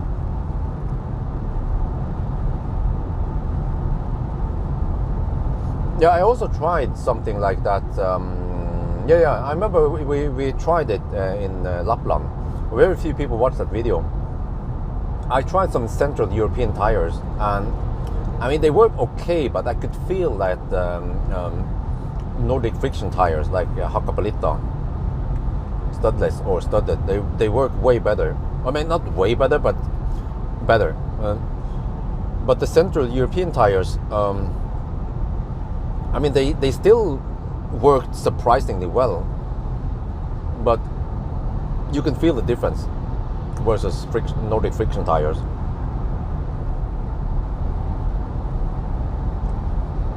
So in Norway, well, it depends where you drive, but if you only drive around Östlandet here, then yeah, Soto Zero would be sufficient. But if you go to the cabin or something like that, if you regularly go places where you have proper snow, then get Nordic friction tires or studded tires even.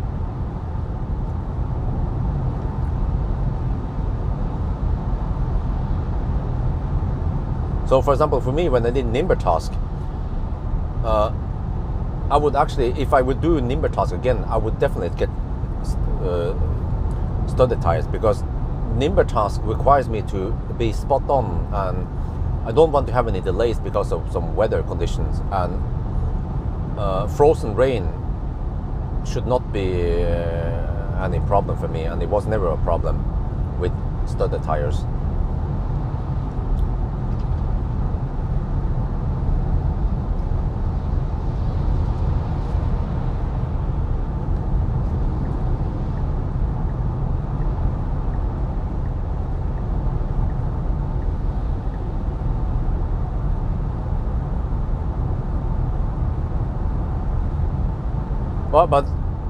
Well, David, just happened to be that this stretch here is very nice and quiet. If we go on the other side of Oslo, actually south of Oslo or southwest of Oslo, those two legs, they are quite busy in the daytime, like now even. But the reason why I like the north route here is that it's very quiet and very few cities around here, unlike the other places I mentioned. They have lots of cities, like Larvik, Tønsberg, Drammen, and on the other side is Moss and Fredrikstad, and yeah. But here, what do we have here? We have Hamar, and Minnesund is a small place. Nebbenes, all those places are quite small. So perfect for my test route.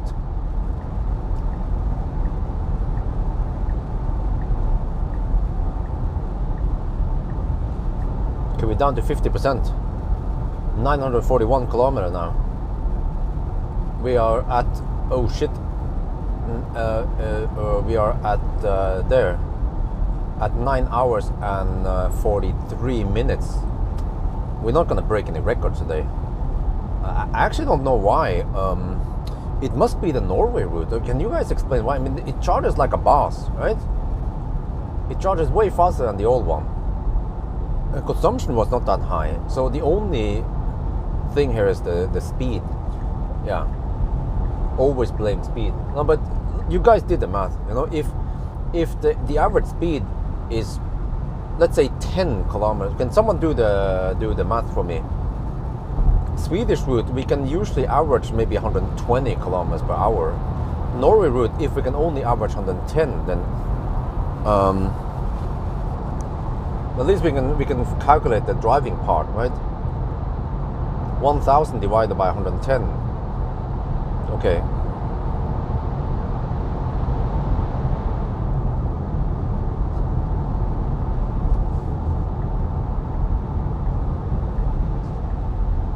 Wait, how was that?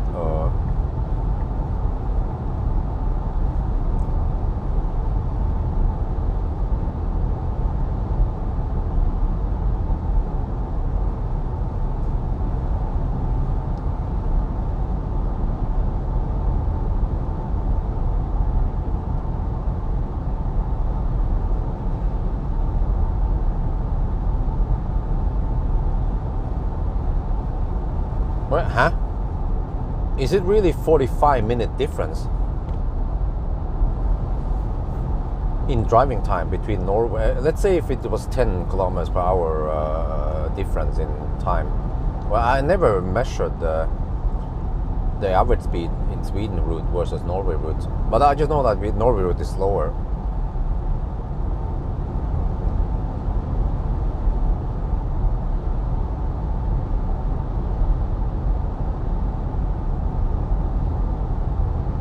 No, that's pretty huge. Can you guys do the math?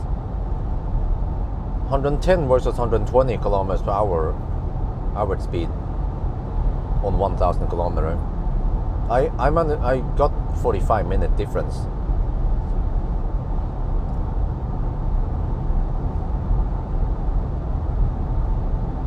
Yeah, that's 45 minutes. That's huge.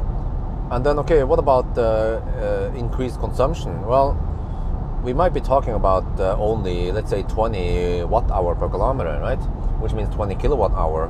Okay, if you take 20 kilowatt-hour divided by, I don't know what kind of speed we'll be getting most of the time. Let's say 120 kilowatts. So it takes 10 minutes. Yeah, you see? It takes 10 minutes to charge that extra, but you lose 45 minutes. So maybe if we did Sweden route, it would be half an hour. We should be down to, let's say, 940 maybe. Yeah, in my head it should be in 940. We should be at least 10 minutes faster than the other one.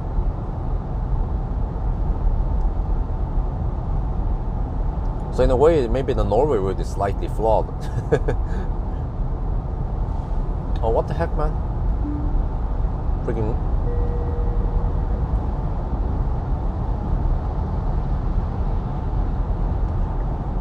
Another woman. Freaking. What's up with women driving e-trons, hugging the left lane?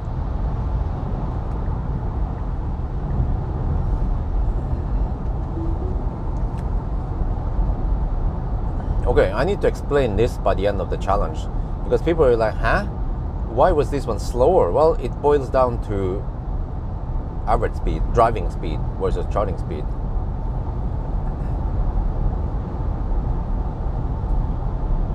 So I mean, but we did test it, and yeah. I'm not sure what else to say. This car would benefit driving at the 120 zone, the Pawel. Except for that, I wouldn't be able to use cruise control. I mean, yeah, if I use cruise control, it would be cruising at 125 only at Pawel, which is a little bit sucky. Or I could drive manually, but so this is why I need to get press cars from. I mean, I need to get car from Marcus, not from Tesla, because actually previously they didn't have this. Well, previously when I borrowed, they didn't have speed limit. So it's a bit silly that they enforce it. I didn't ask them to remove it. Maybe I should have asked them to remove it, because it ruined the test slightly.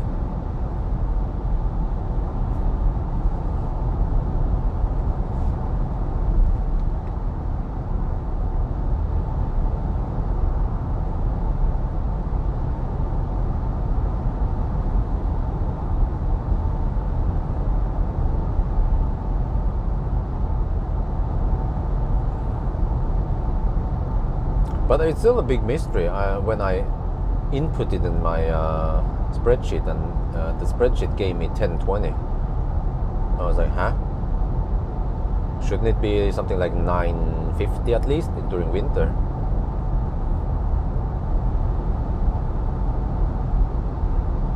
But I think the problem is that I was being too pessimistic on the spreadsheet. I didn't know. I haven't done a 120 test, so I didn't know what kind of consumption I was going to get. But wait, let me check something here.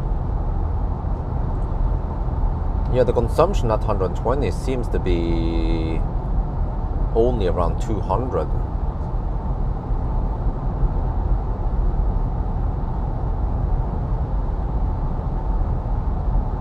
That means 275 kilometers range. And I think I had a lower 220 range.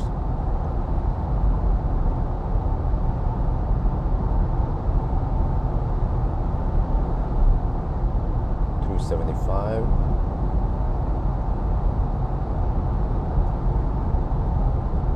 Yeah, I use only 260.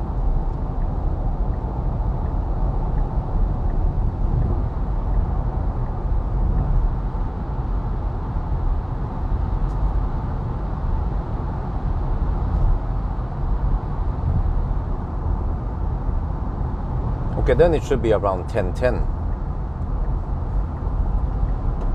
But still not faster than 10 hours. But also a small thing, I'm not sure if it matters, but it seems like we have around 2 kilowatt hour less than the other battery.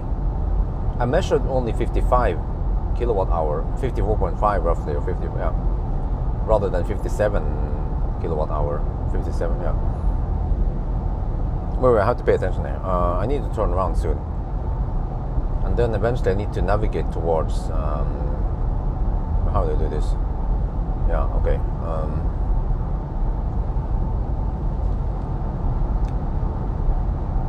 But I mean, it's not a useless test. We saw during the test that it was charging faster, and it's also quite efficient, even during winter. But the Norway route also contributes to the lower consumption. I think I will conclude that during, if I did the Swedish route, it could be, it should be at least half an hour faster. It sounds crazy. How the heck can it be that fast? The BYD has 2 kilowatt. Okay. That confirms it. Yeah. Because I got roughly 55 kilowatt hour, and it's supposed to be 57. So that it doesn't make that much difference, but of course everything adds up.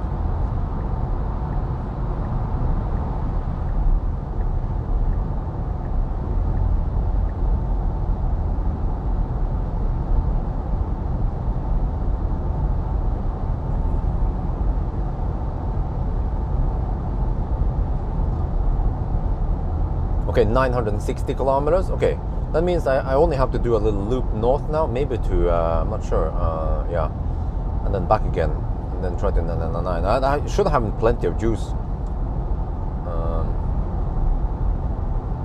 Maybe I should just aim for Nebbenes as the end point, but I have to go a little bit slow towards the end then. Let me see.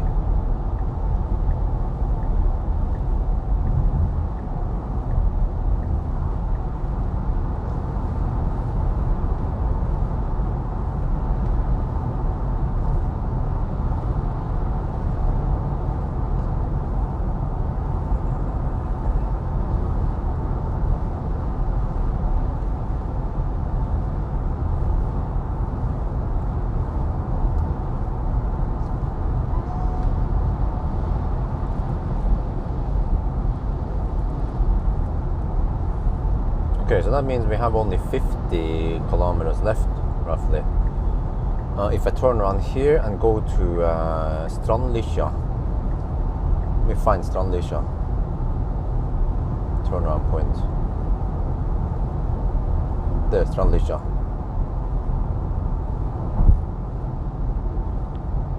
Let's see, that is...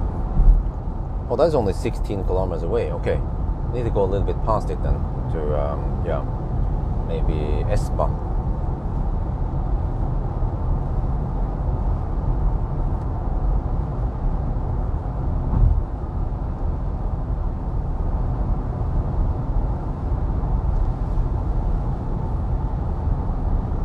Okay, that's 21 kilometer. Yeah.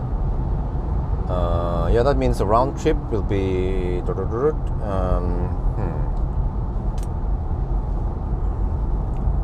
I need to go a little bit past Espa. Yeah. 965. Wait, 965. That means 50 more kilometers. Yeah. And then this loop is, if I go to Espa, that's 20. Okay, I have to go past Espa. The next one after Espa.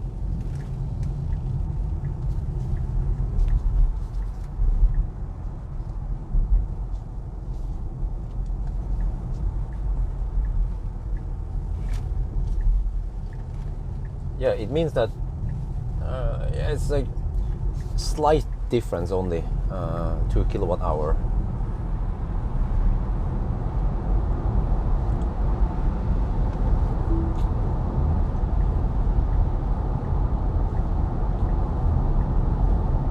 Well, we had some deductions, but we did all the corrections, I think, yeah, on the deductions anyway. That's also a small bummer. We had so many deductions. So, of course, each deduction contributes or introduces a little bit of error. You know, like I count 1 minute. If it was 1 minute and 20 seconds and we had 10 of those, okay, you lose a little bit there, but still, I think we managed to get most of it correct. So, the only explanation I have why this one is not as fast as expected is because the Norway route is just slower for efficient cars that charge as fast.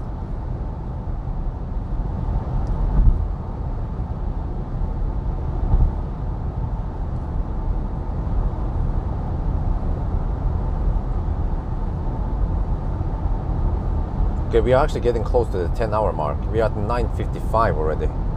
Shit. What caused this? We have to pass through Oslo. Oh, you know, there's one thing I remember. Since we are starting at Cleavage, or no, since we are starting at Jessheim, then we have to pass through Oslo. No, but we end up not passing through Oslo. So we end up at the high-speed stretch, which kind of counters for that one. Yeah.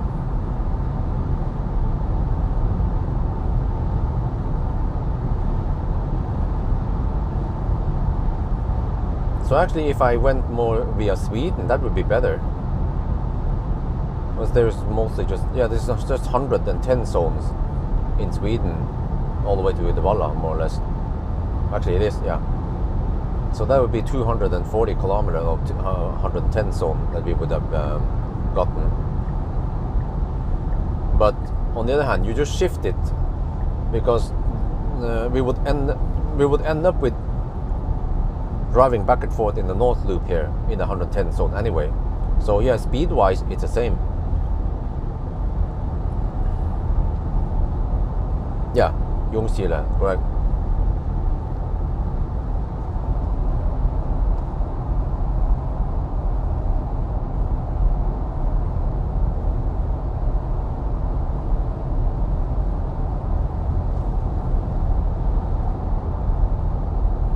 Okay, that's 36 kilometers. No, what the heck?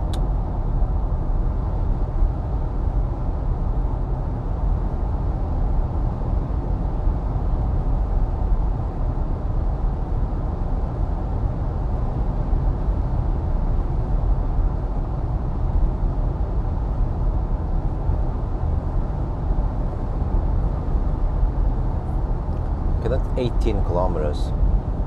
And then 18. Oh, okay.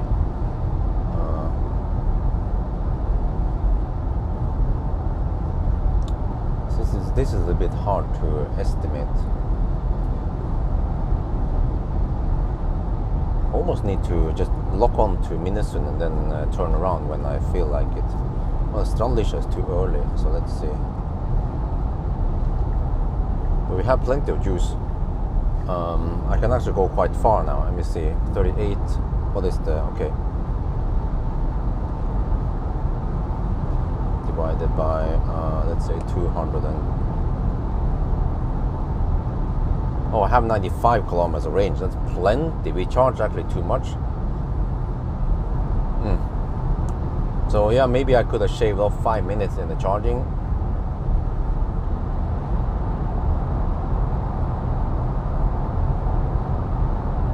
Still be driving. Well, you had no idea that I was actually, I slept for, actually it was about 2 hours.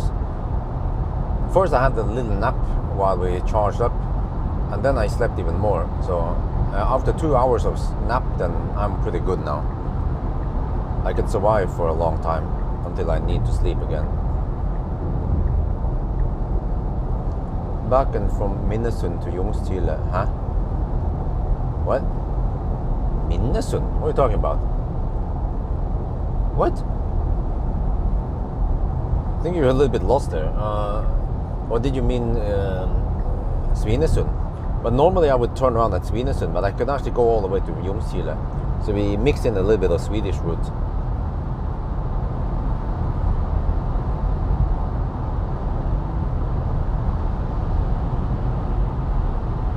The e-tron GT time is bad. Well, but wait, but didn't I do? I did the fat e-tron through Sweden, didn't I? Wait, or the fat e-tron didn't get that great time. And the e-tron GT was a bit thirsty. That was a problem. And also, I couldn't jump in between the Ionities only.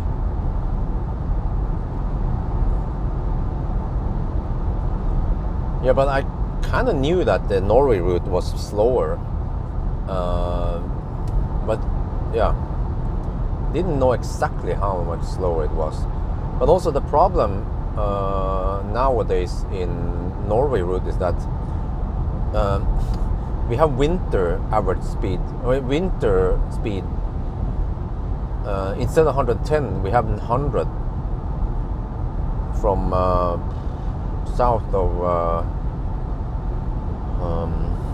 south of Ski. Yeah. So that means I have to drive through that section twice with lower speed. But we already get that. We already have to go past that one in the regular Swedish route anyway. It includes that one.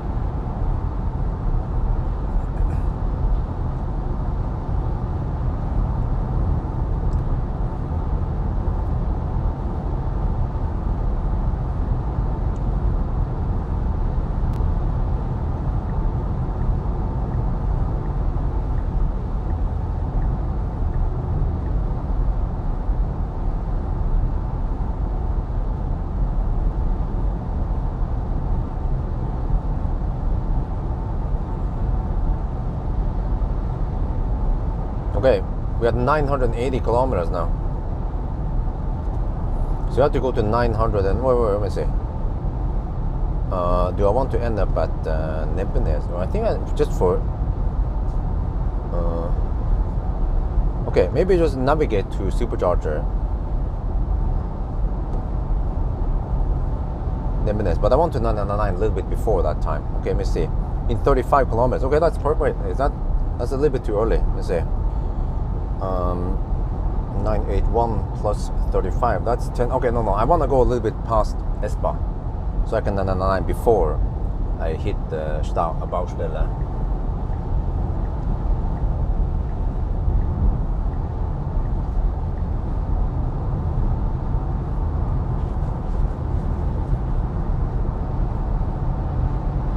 No, not really. The Model 3, you want to go faster. You know, when we did the world record, we cruised at 170, and that was even not with octavalve. So with octavalve and faster charging, I think you want to cruise at around 180 kilometers per hour.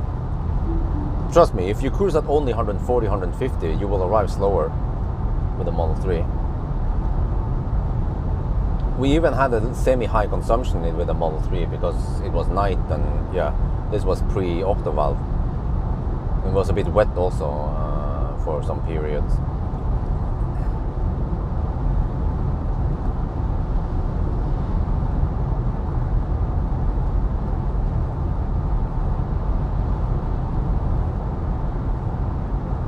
Huh? Gothenburg motorway. How do you know for sure? We need to ask a Swede. They know it.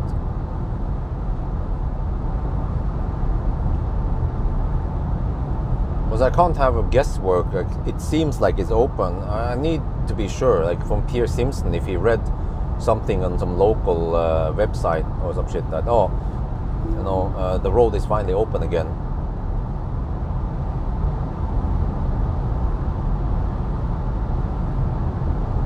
Okay, if I go for the next turnaround point, then we are, yeah, that's perfect. Then 999, somewhere between Minnesund and Nebbenes.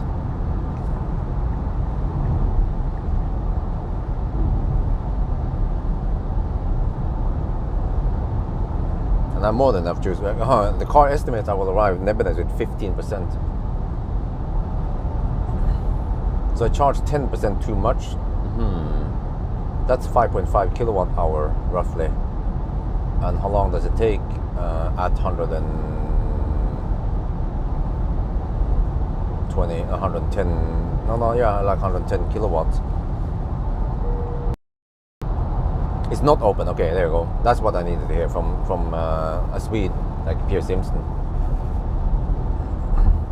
We also heard that it's going to take a long time to repair that section. I mean, it's several hundred meters of motorway that was destroyed.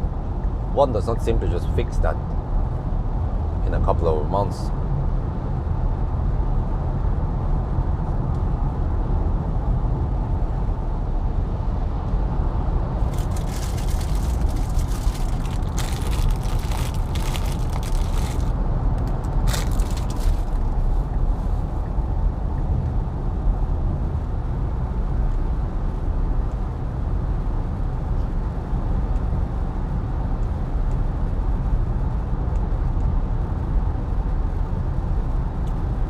Good.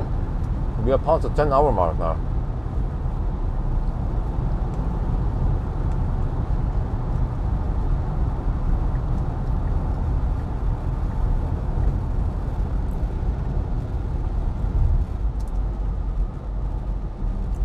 Okay, some people might say, yeah, but you know, you charged to 87% once. Yeah, I did, but that was only once. Most of the time I charged to only 60-70%, which is quite fast.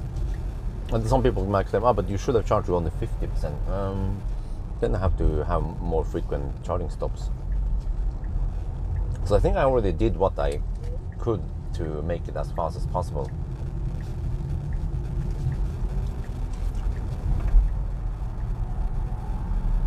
And you saw that even at 50%, we were getting that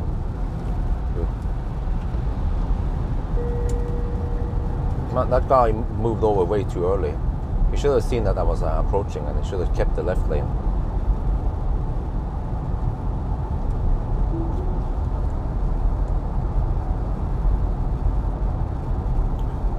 Yeah, it's a bit boring. That's why I want to incorporate some Jungschile in the mix.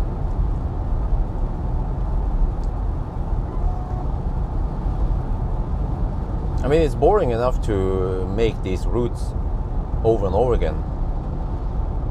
But at least if we can avoid too much back and forth, that'd be great. But when it comes to Kona, I'm not sure, because this weekend we might get some shitty weather, and I want to avoid that during the Kona run. Because shitty weather might mean that people are driving slow, or I'm blocked by snow plow, or I have to drive slower. Especially if it's snow. If rain, that's fine. So I had to pick my date for the 1,000 kilometer Kona run.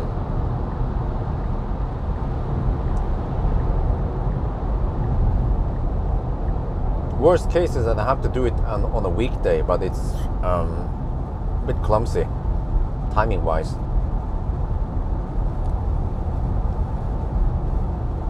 But I mean, from what I heard, Kona, isn't that just basically an e-Niro drivetrain battery? So you will charge at 84 kilowatt max, just like e-Niro, right? And it's just a little bit bigger than the old Kona. So I'm not sure how popular it will be. It might not be the most hyped up car anymore, but Kona was quite hyped up 5-6 years ago.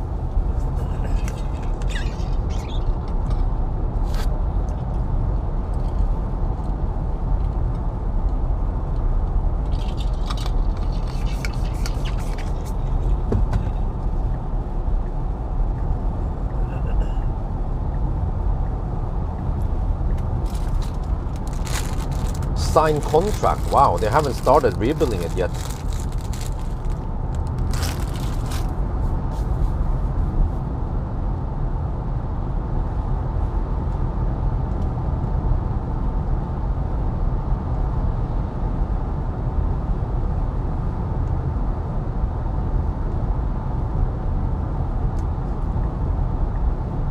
Well, guys, remind me of service mode at Nebenez.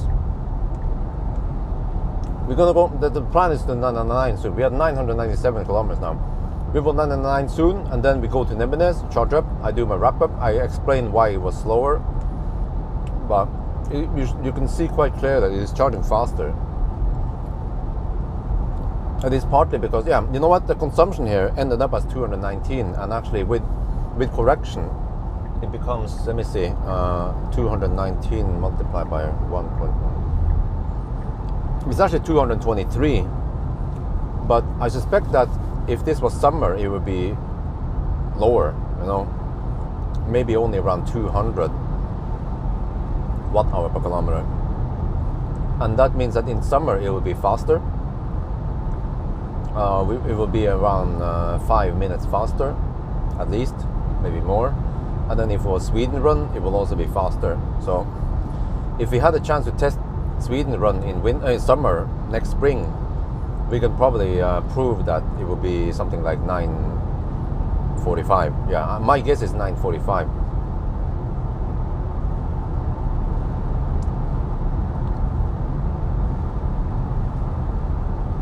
Long test, infotainment.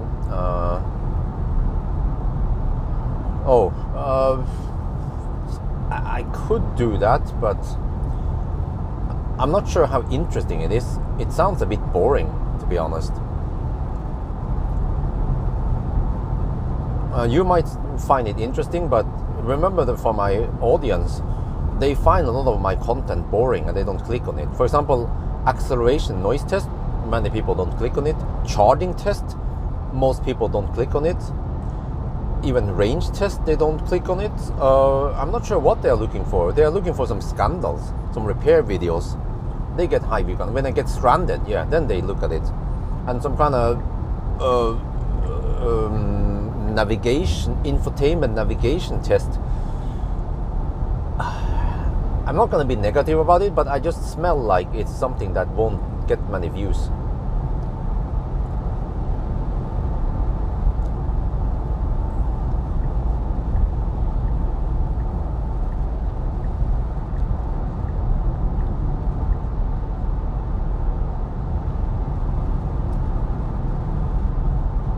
Let me see now.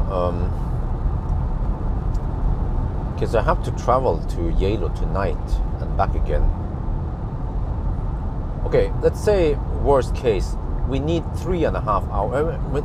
We should need 3 hours there only. I know it takes 3 hours, but let's say worst case it takes 3.5 hours, and then on the way back 3.5 hours because we have to charge a little bit. But actually, we shouldn't need more than around 15 minutes of charging. Then we can arrive home with no juice, almost. You know, doesn't matter. This car is super efficient. But I'm also slightly interested in trying on a wet road, just to really see the efficiency. But it's going to be less efficient in the snow. Yeah, long videos are nice to watch, but many people actually don't like long videos. They prefer 10-minute videos. Even 15 minutes is a bit long for some people. Okay, we are 1,004 kilometers. We need 12 kilometers more, but we already at 10 hours and 13 minutes.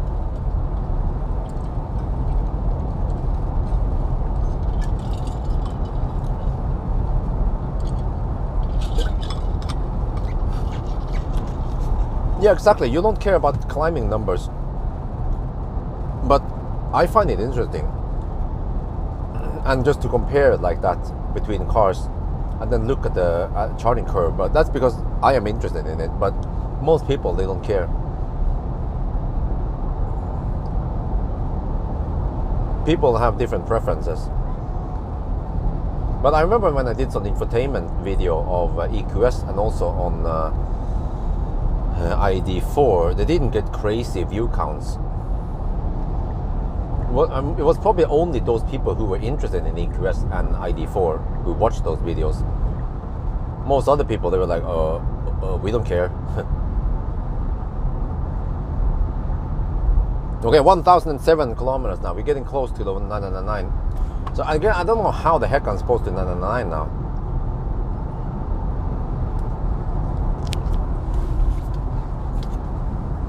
I think we're supposed to 999 close to Minnesota, but that's fine.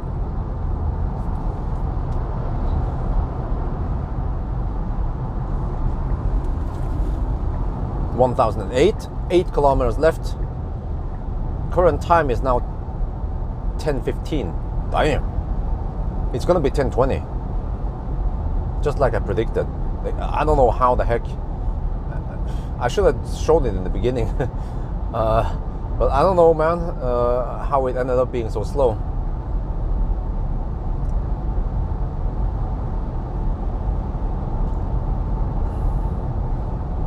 Ten, 1,009.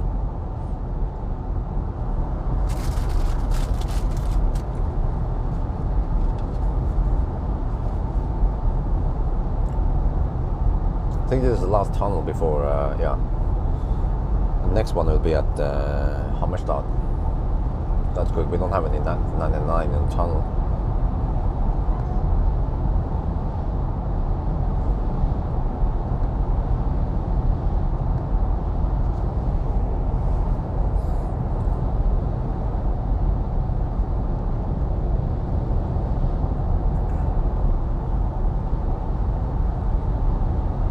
Okay, 1,010.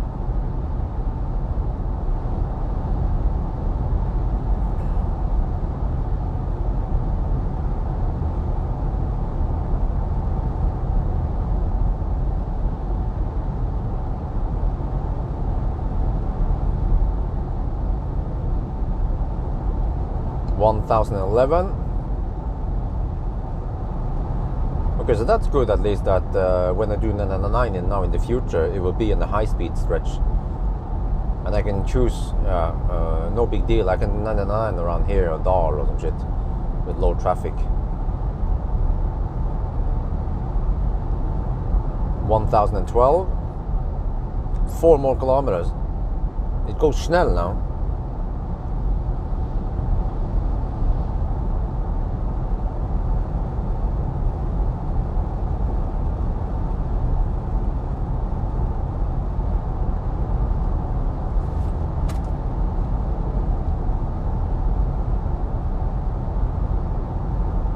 (1,013).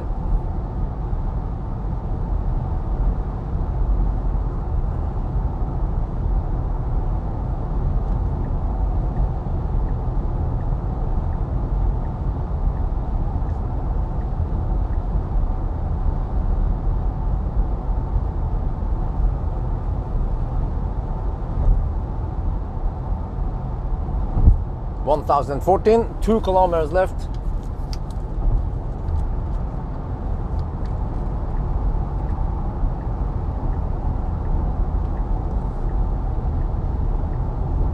Consumption is 219. Wow, whooping 20% left. Wow.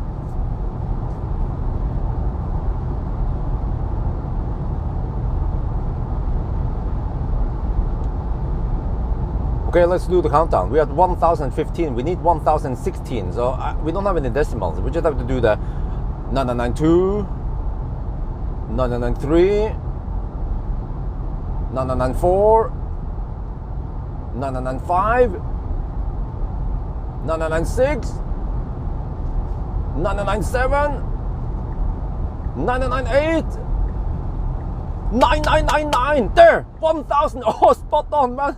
Oh shit. Okay, time consumption was 220 uncorrected. Time 10:46. It means 10 hours and 20 minutes. Oh shit. The other one was 9:55. Why the heck was this one so much slower? Well, I might have an explanation for this.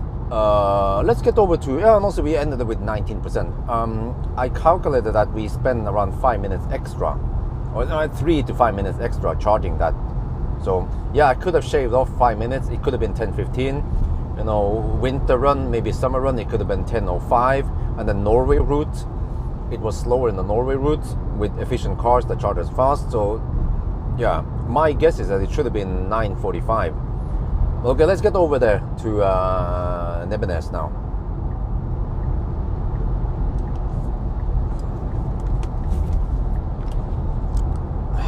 Yeah.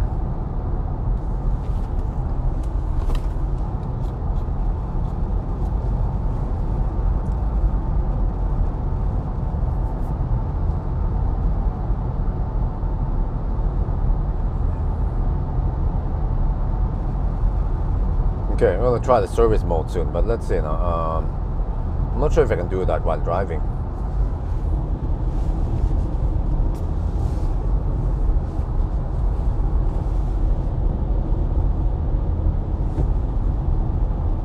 Well, actually, maybe I should go to Gardermoen instead, if I have enough juice. It will be charging faster at Gardermoen.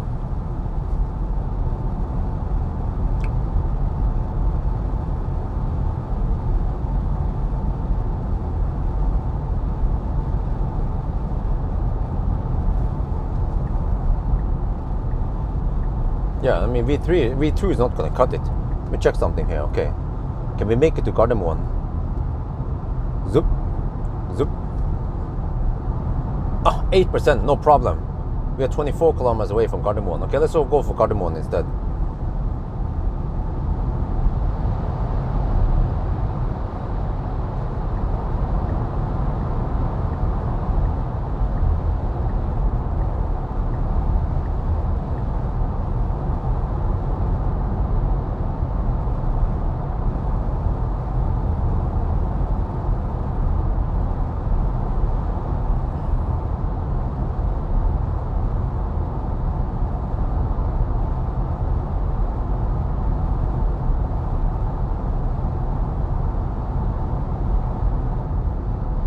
Oh, it's sunny weather even. Damn.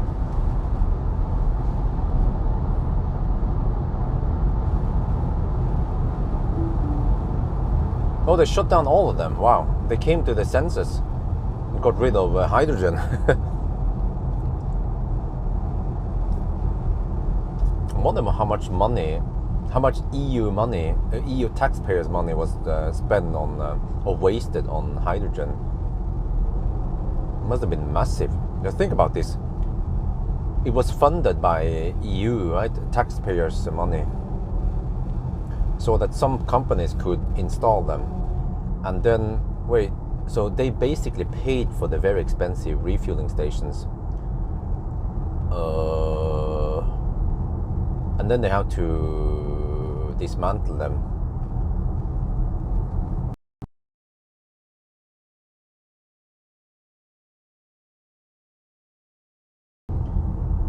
That money should have been for installing fast chargers instead of stupid hydrogen.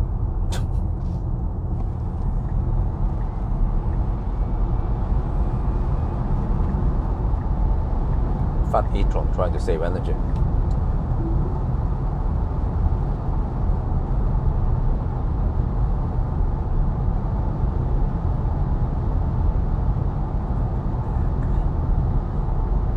Yeah, hydrogen is mostly made from steam reforming, which is bad for the environment.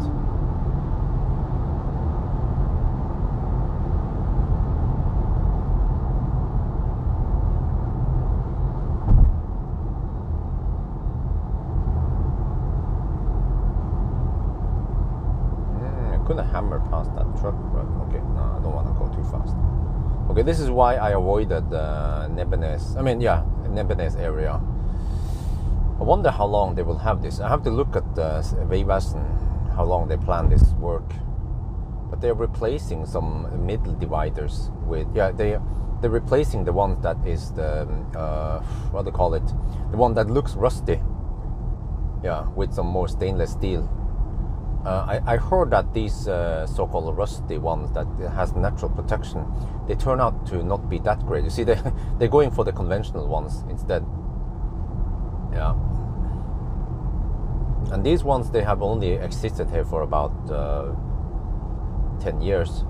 Yeah, roughly when Millennium Falcon was born, that it was installed.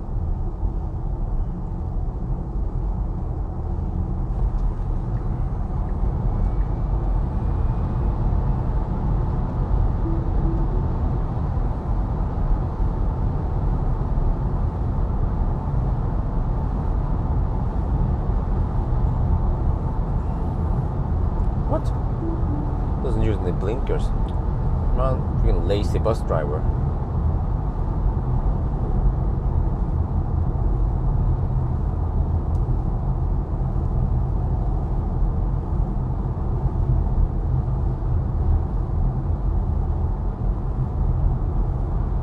I like the motor whine when you floor it. Would be interesting to do an acceleration test.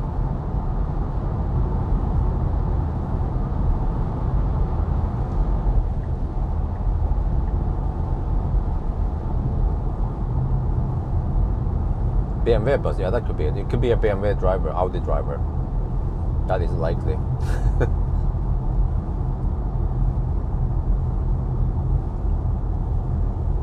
Yeah, but do you guys have any good explanation why we didn't do it in 9:45? Because I was pretty sure when I woke up this morning that this is going to be a 9:45 run. Oh, yeah. But it must be something about the Swedish run then. That the Swedish one was in fact quite schnell. With efficient cars like Tesla that charges fast, then it benefits on the Swedish run. And I know this because I've set some world records with a even not that efficient Model 3.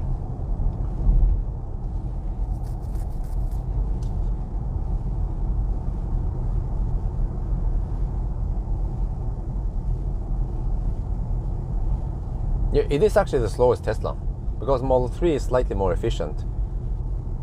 Well, actually, no, except for that the Model 3 doesn't have this battery. It's only in the Model Y, right? The Blade battery. Right, holy shit, this guy is slow. Yeah, this part here, oh, they need to also install the lights. You see, they are installing lights here. But it will probably take several weeks before they are finished. I will speed math. Yeah, we do the math. You know, it's easy. You can do the math.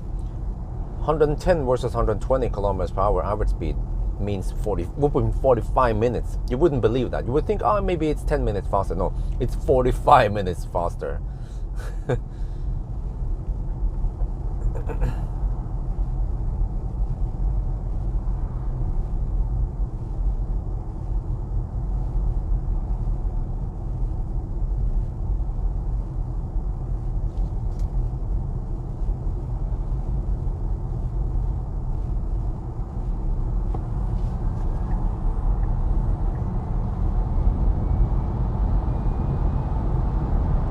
Okay, now the problem is that I don't have too high top speed.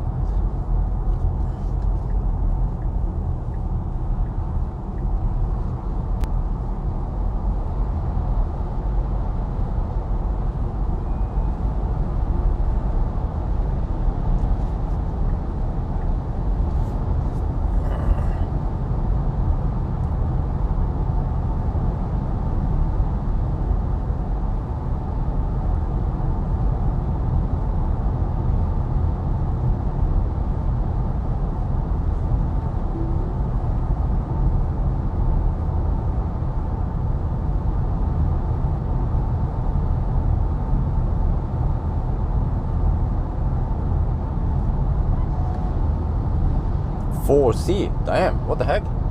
Wait, 4C? Really? So, that means, wait, so the current Model 3 is around 3C. That means 300, over 300 kilowatt. Well, then you need 800 volts to support it. Then 400 volts is not going to cut it. But they could just have 250 kilowatt longer, 250 kilowatt until 50% or 60%. They can still be on 400 volt architecture. No, well, but we don't know. Norway route, we don't know the average speed. That was just an example.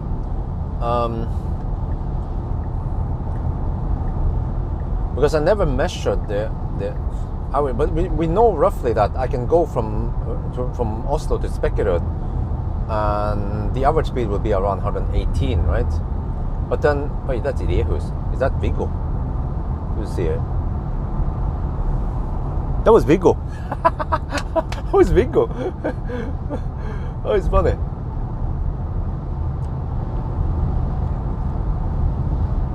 Maybe I should greet him. He is probably on his way to work. Yeah, I should greet him. Let me see. Let me pull. I'm not that much in a rush, but yeah. I'll just greet him.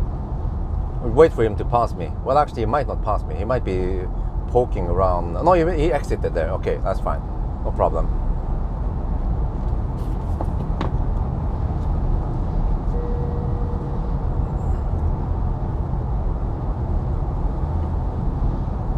No, but it's unlikely that the Norway route is that slow, because I already did a test. You guys remember it, right? Or maybe you didn't. But I did a test between Norway route and Sweden route, and I found out that it was more or less spot on, but it depends on the car. But I did that with a Model 3, I remember. Which is also a little bit weird. So I don't have any good explanation, but we already did the test a while ago.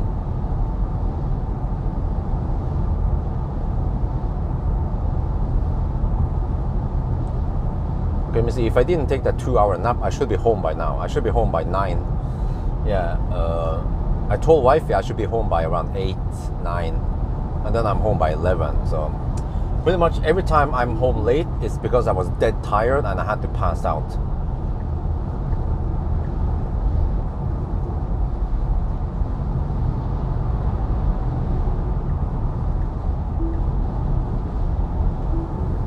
Man, why the heck is the Viper going crazy now, huh? Dude.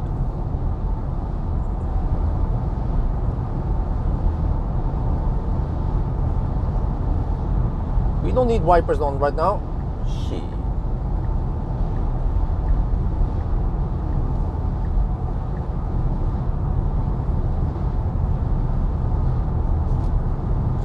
I need to show this shit, man. It's freaking face palm.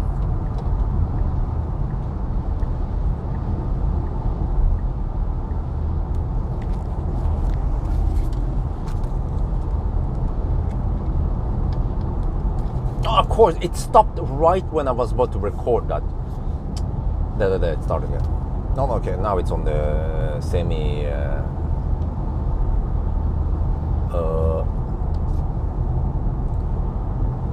Oh, this is silly.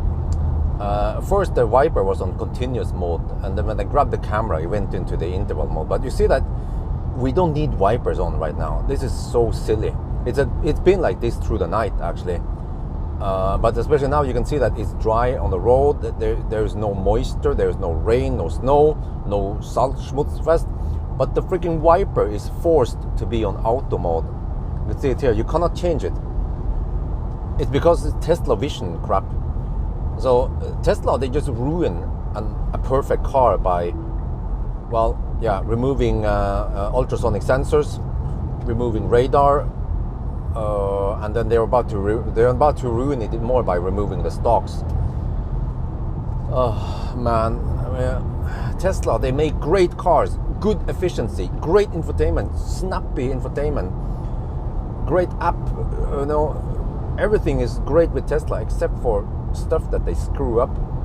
It's not lack of engineering. Other legacy automakers, they don't have octavalve technology because they haven't taken the time to engineer it. But Tesla just goes backward and removes shit, makes the car worse. Okay, but anyway, I was gonna go to Nebbenes, but I changed my mind. I have enough juice, so we're gonna go to the V3 supercharger, V4 supercharger. Yeah.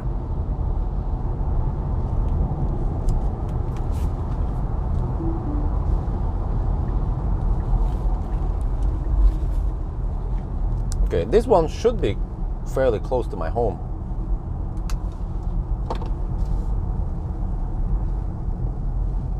Whoa, there's a lot of snow in the... Huh? What the heck, man? There's snow in the ramp. Off-ramp. Maybe I need to wipe. Maybe there's some schmutz that triggers this wiper. Yeah, some people say, hey, Bjorn, I like your videos, but you should have wiped. You should have wiped the... You should have used the sprayer. Then it's gonna stop doing that. Well... Did it stop? Well, actually, maybe. No, you say it didn't stop. It didn't stop. Wait, did I take the wrong exit? No, I didn't. Okay.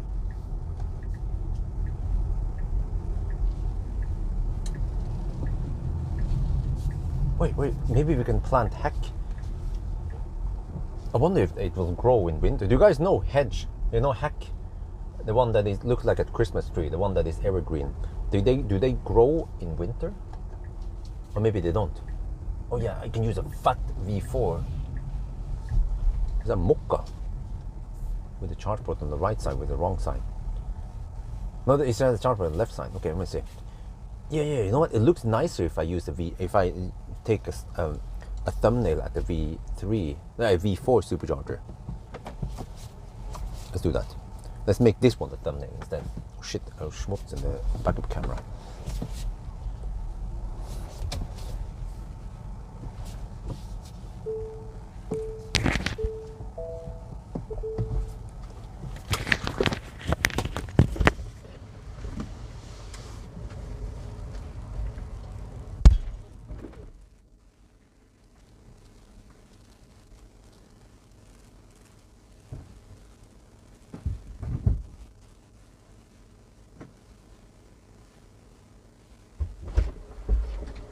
Damn, I need to clean the carpet here. Well, actually, no, not whatever.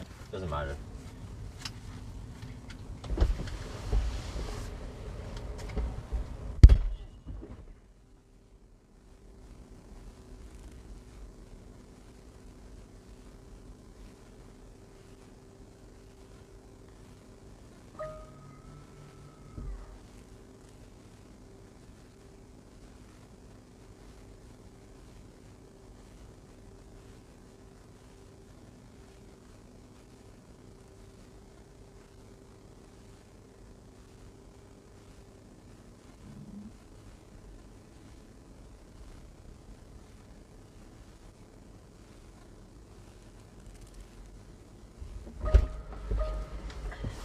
Yeah, we have 19-inch wheels,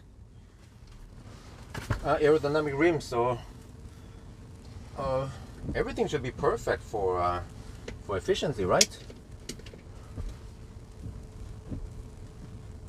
Tuya, whatever those green hedges. Yeah, do they grow in winter? I was wondering if I can grow some. If I start planting some hedges now for some privacy. Because I wonder if they don't cost that much.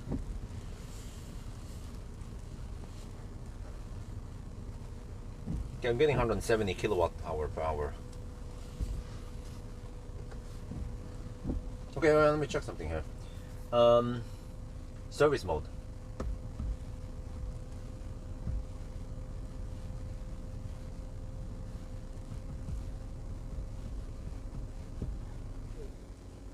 Oh, HVAC stopped. Okay, what am I looking at in service mode?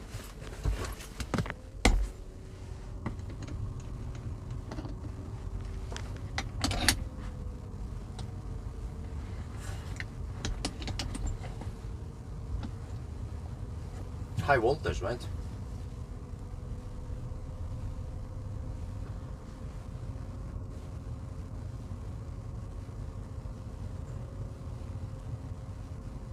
Here we see some low voltage battery. You have to look at coolant system. Look at that. Ooh, this is cool, man. Octaval. Okay, let me show this in the video. I'm not sure what the heck we're looking for here.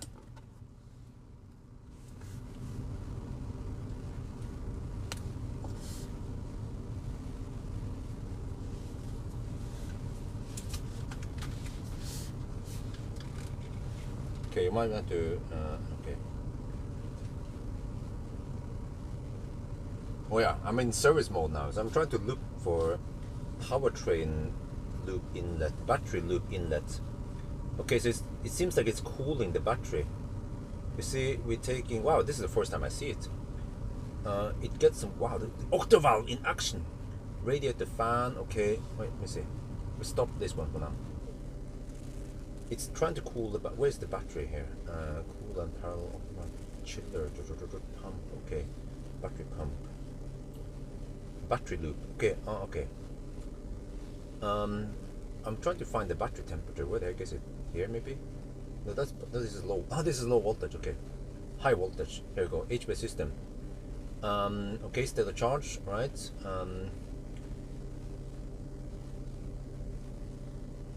Wait, what is it? Charging. Here. Yeah. Wow, look at that. Huh, that's a big difference between min and max. I didn't know that was that much. But I heard that you can get maximum speed already at around 30 degrees. So it actually has a pretty big delta. Maybe this is the result of getting a BYD battery.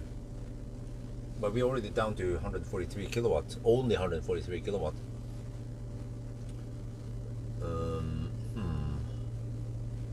But we don't see wow, okay.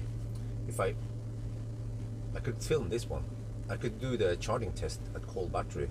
I film this one, I see the tiny numbers there and some tiny numbers there. Yeah, that could work. If I film in 4K. Yeah, okay, I might do that.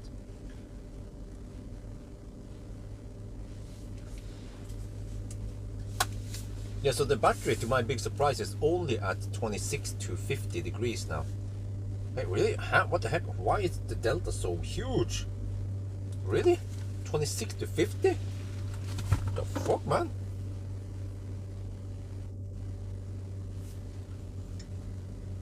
You can see it there, maybe. Well, I have to zoom in more as you can see this stuff. I don't know if you see it there. It's tiny.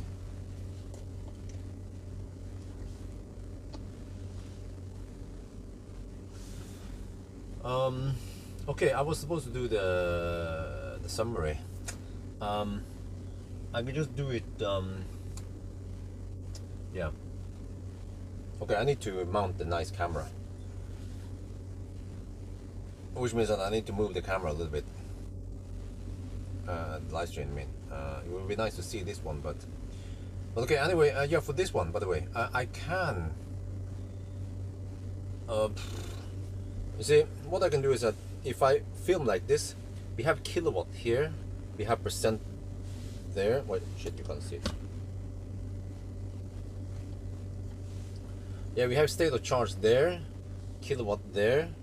I need to do a little cropping and stuff. I need to, yeah, stitch them together, and then we have battery temperature here. Yeah, and I can film this screen. AC pin 10. Wow, there's a lot of stuff here. Cool.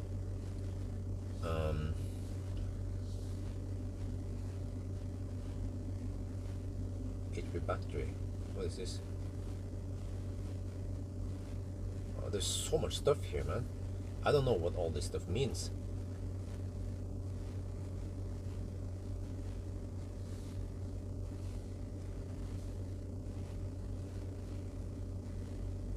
Pyro fuse is okay. Contactors closed. Oh. Actually, I have to say the service menu looks very nice.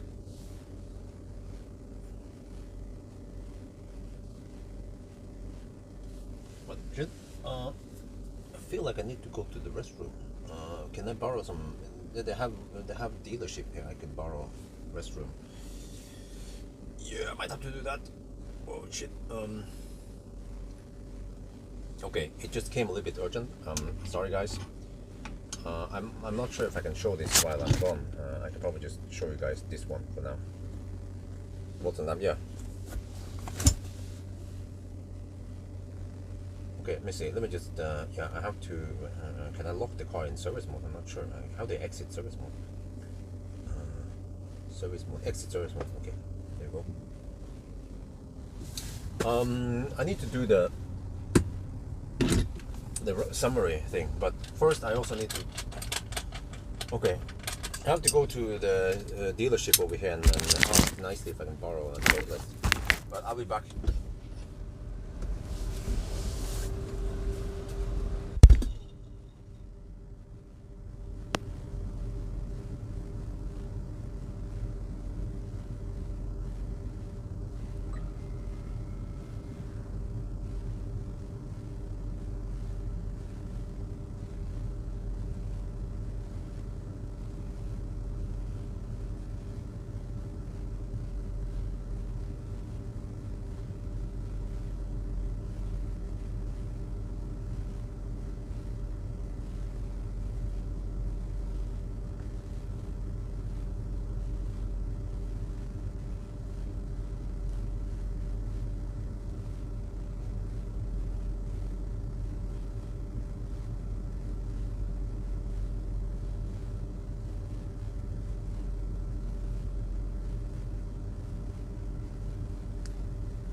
Okay, I'm back. So clean up a little bit here. Oh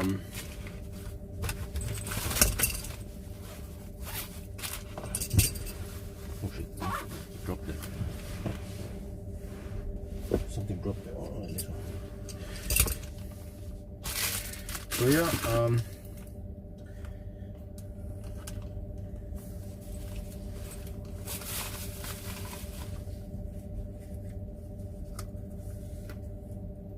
I'm not sure what I'm supposed to say in the summary. I could just make a simple one, or but it always looks nicer to use the big camera mounted. Yeah, we're charging now, kind of slow-ish. But okay, just for the sake of the shot, I mean the nice shot, I should use the big camera or the DSLR.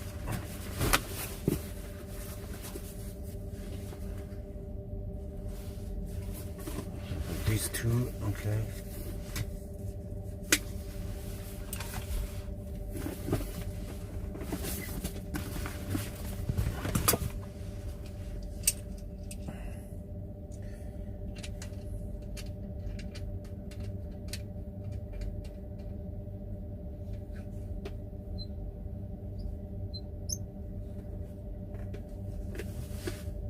Okay, we're already at 82%.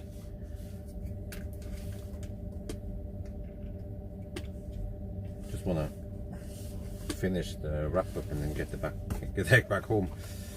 Oh man, it's almost noon now. Shit.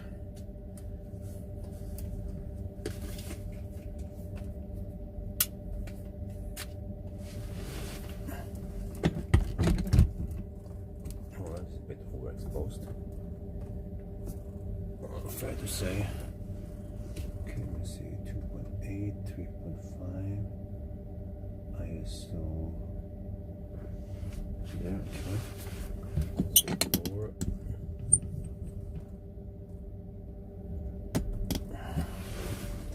Okay, let's go further back. That usually gives me a nice view. I see it's not level, it's a bit off there. Okay, I think that's good. Just a little bit more adjustment. There, okay, that's good.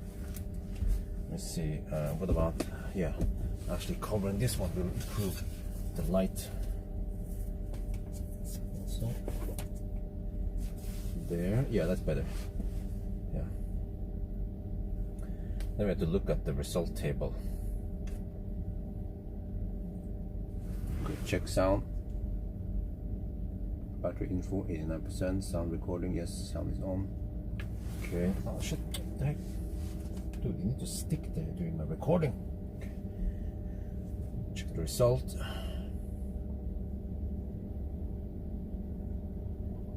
1,000 kilometers. So 1020 wasn't the fastest one, but yeah, why? So the other rear-wheel drive was 955. But, shit, but it was done doing some. Okay, I have a trick. I can do this. I can nudge it. That will stick. Okay. Okay.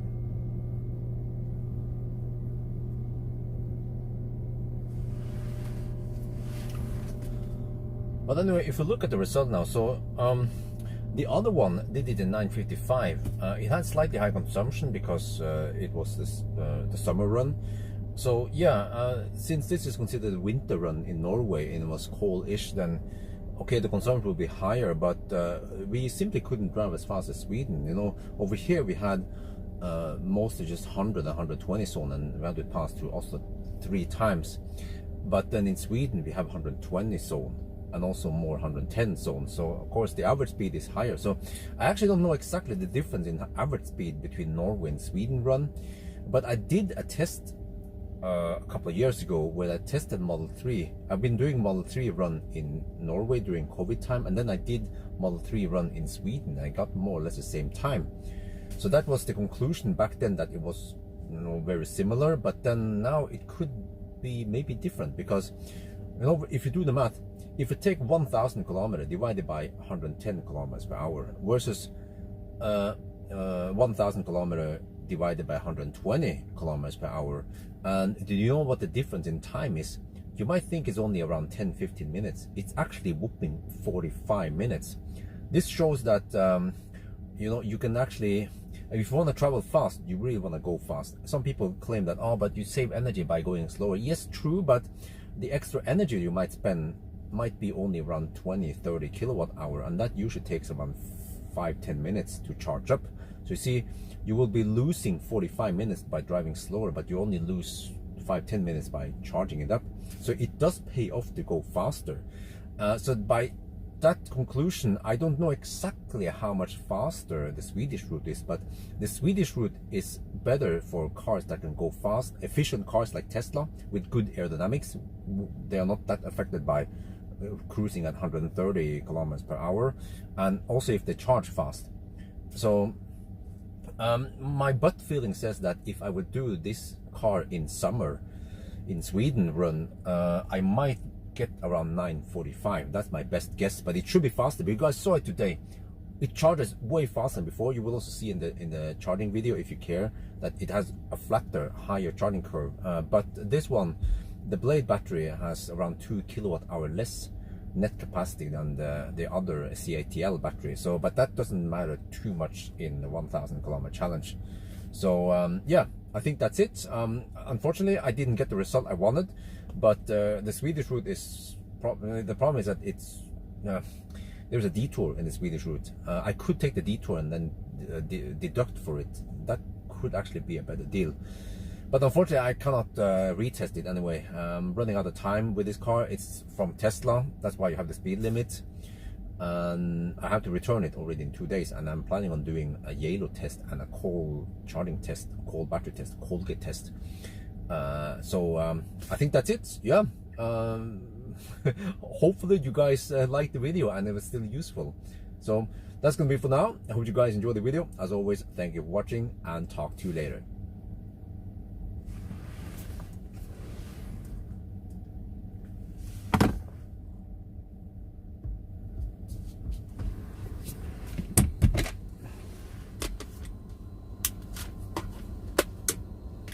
Okay, so I might as well just end it here.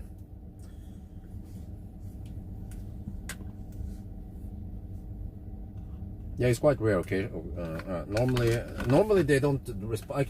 I requested borrowing press car from Tesla a freaking long time ago, and they responded dog slow, and I almost forgot about them. I did it. I've done it in the past. I requested press car, and they just respond so slow that I don't bother following up. But if we want to go to Yalo, we should also live stream it tonight. Are you guys up for it? Live stream Yalo?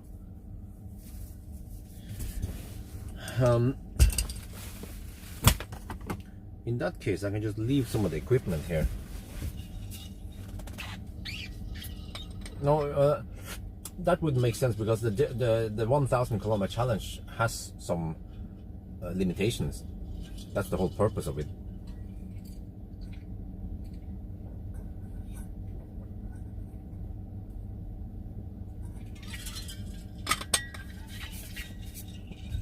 But I'm not sure yet, timing wise. Okay, let's move. But actually the sound is a bit worse, but okay. We can talk a little bit more. I have to get the microphone out. But we should just disconnect now and go home. We can talk for 10 more minutes. It's not that cold, but it's going to snow a lot, which is actually good for it's good for view count, you know, like rear-wheel drive in massive snowstorm, you know, something like that, right? Just have to tease the viewers. Rear-wheel drive, and then the title should be a BYD Blade battery to Yalo. Yeah. Okay.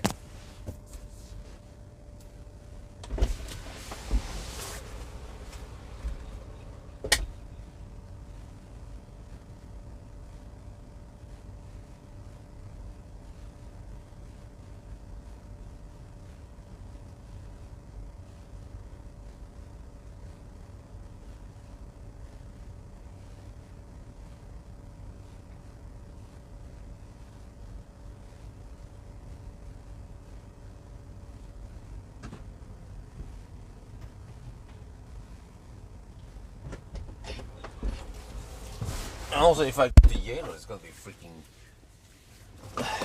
dirty. This car, it was quite clean when I picked it up earlier today.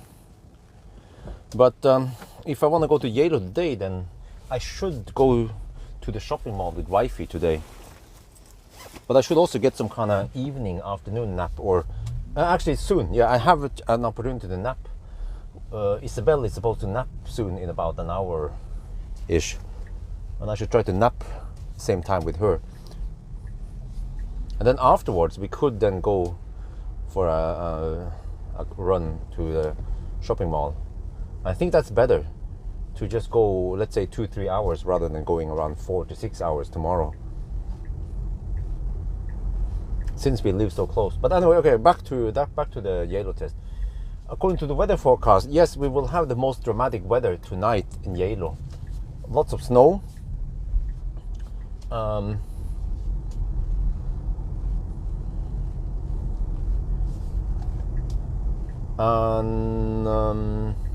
Yeah. So I want to see. I know. I mean, according to my calculation, we can make it to Yale in a single charge. But we'll see just how the trip goes, right? How the car can handle, rear-wheel drive can handle proper winter. So that will be the whole thing we'll tease about. Or that's the whole purpose of the Yale test.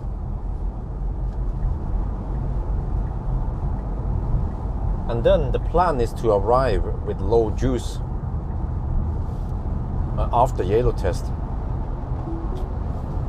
And then keep it at 10%. Wait, let me see. I should arrive before 6 in the morning, hopefully. Somewhere between 4 and 6. And then I should just keep the car parked in front of the house so that the battery cools down. And then I can look in the service menu to see how cold it is. And then I should Thursday night do the charging test. After Isabel has gone to sleep, I just go out and do a charging test. Shouldn't take more than about 2 hours. Go to Cleavage or Gardermoen, whichever. Actually, Cleavage is better because we have gas station in case I need to run over there. Because Gardermoen at night is a bit sucky. There's nothing open there. It was great now because the dealership is open. They have toilets there. MG dealerships. So that is the plan. Yeah, and then Friday morning I go downtown. I go to RWD, return the car, pick up the e-Golf, and then I might have to go to Valdemar and swap it with Frankenstein. It depends if Frankenstein is done or not. And then I go to Hyundai and pick up Kona, and then I drive back here. So I make it so that I don't have to drive too much back and forth. And then we have Kona action going on from Friday until I think it was next Friday. I think I have Kona for 1 week, so I don't have to stress it too hard. But the weather is always a challenge.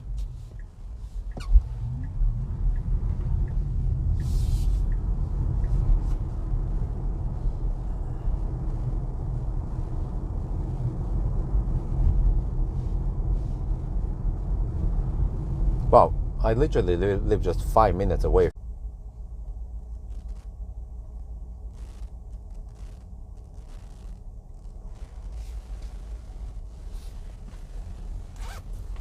Okay, we should be back now. Let's see, I need to back up into the garage. Yeah, in the beginning I backed up in the driveway, but I realized that backing up in the main road here, I mean, this road is better. Wow, the car is so dirty.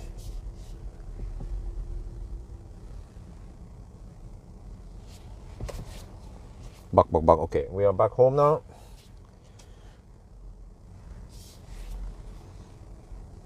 I'll plug it in. Yeah. Just have to stop charging at 96% again, like last time. And then oh shit. Man, setting charge limit is so clumsy by hand. Dude, come on.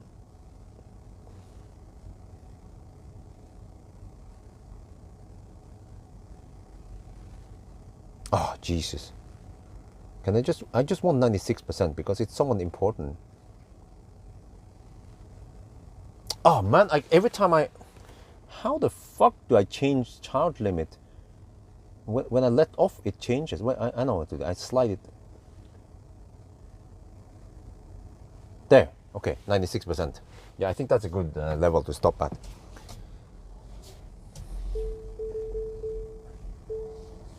Oh yeah, I should test the other plug. So I know that this EC, the one to the left of me, gives me 16 amp. But what about the other one? So I need to park like this so I can plug it in. We'll test.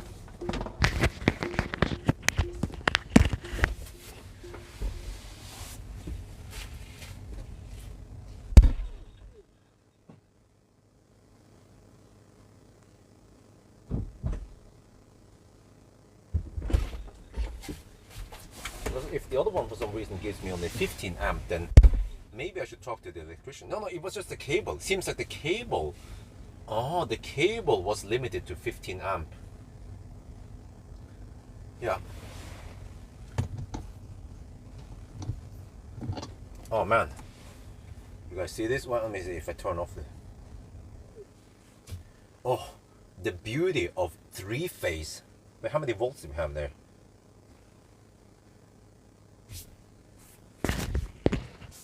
Well, I need to record this one, the distance. I need to log how long I have far driven. 1051 minus corrections. But look here, 11 kilowatt. Wow, 236 volts. That's pretty good voltage. Yeah, that's, oh, I like it. Nice. Oh, this is luxury. Like, you have no idea, man. I have 3 of these. Oh, it's heaven. And this garage is the dream garage for a guy, especially a car guy. Oh man, insulated garage, especially with EV guy like me. It's perfect, man.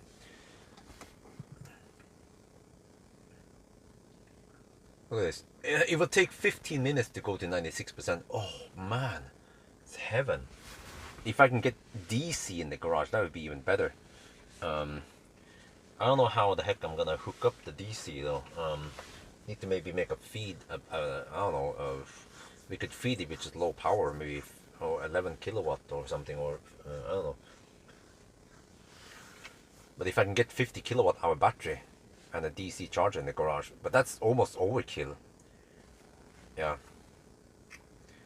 Chem power, yeah, the T series chem power. Well, let me move into the garage now. I don't want to dig around too long. Just looking at it. So okay, what's the cable then?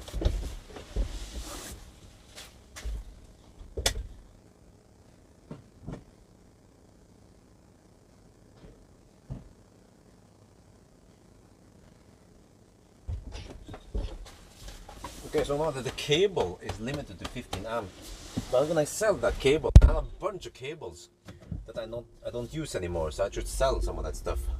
It's just been laying around, and I don't need them anymore since I have 3-phase. It worked in the old house, yeah, with single phase, but over here it's more or less pointless. Because these new cables from Metron, they are sufficient. I mean, they can even go 20 amp in case I need to run some single phase. And if I have time today, I should try to clean up the trailer. But I probably don't have time for it today even, because I have to do some stuff with Wi-Fi. But yeah, we are home now. That's it. Maybe I should close the gate. No, whatever. It's not that cold outside. 7 degrees reported. What? Really? No, that's in the garage, right? So that's it, guys. That's the plan.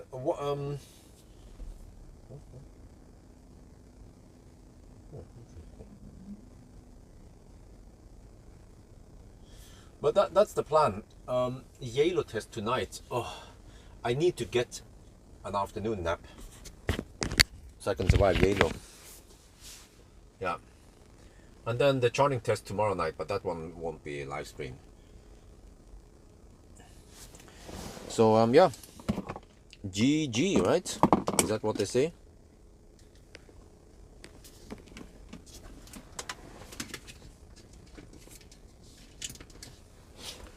So, have a good one. It was awesome, and maybe we see if everything goes as planned. We will live stream tonight.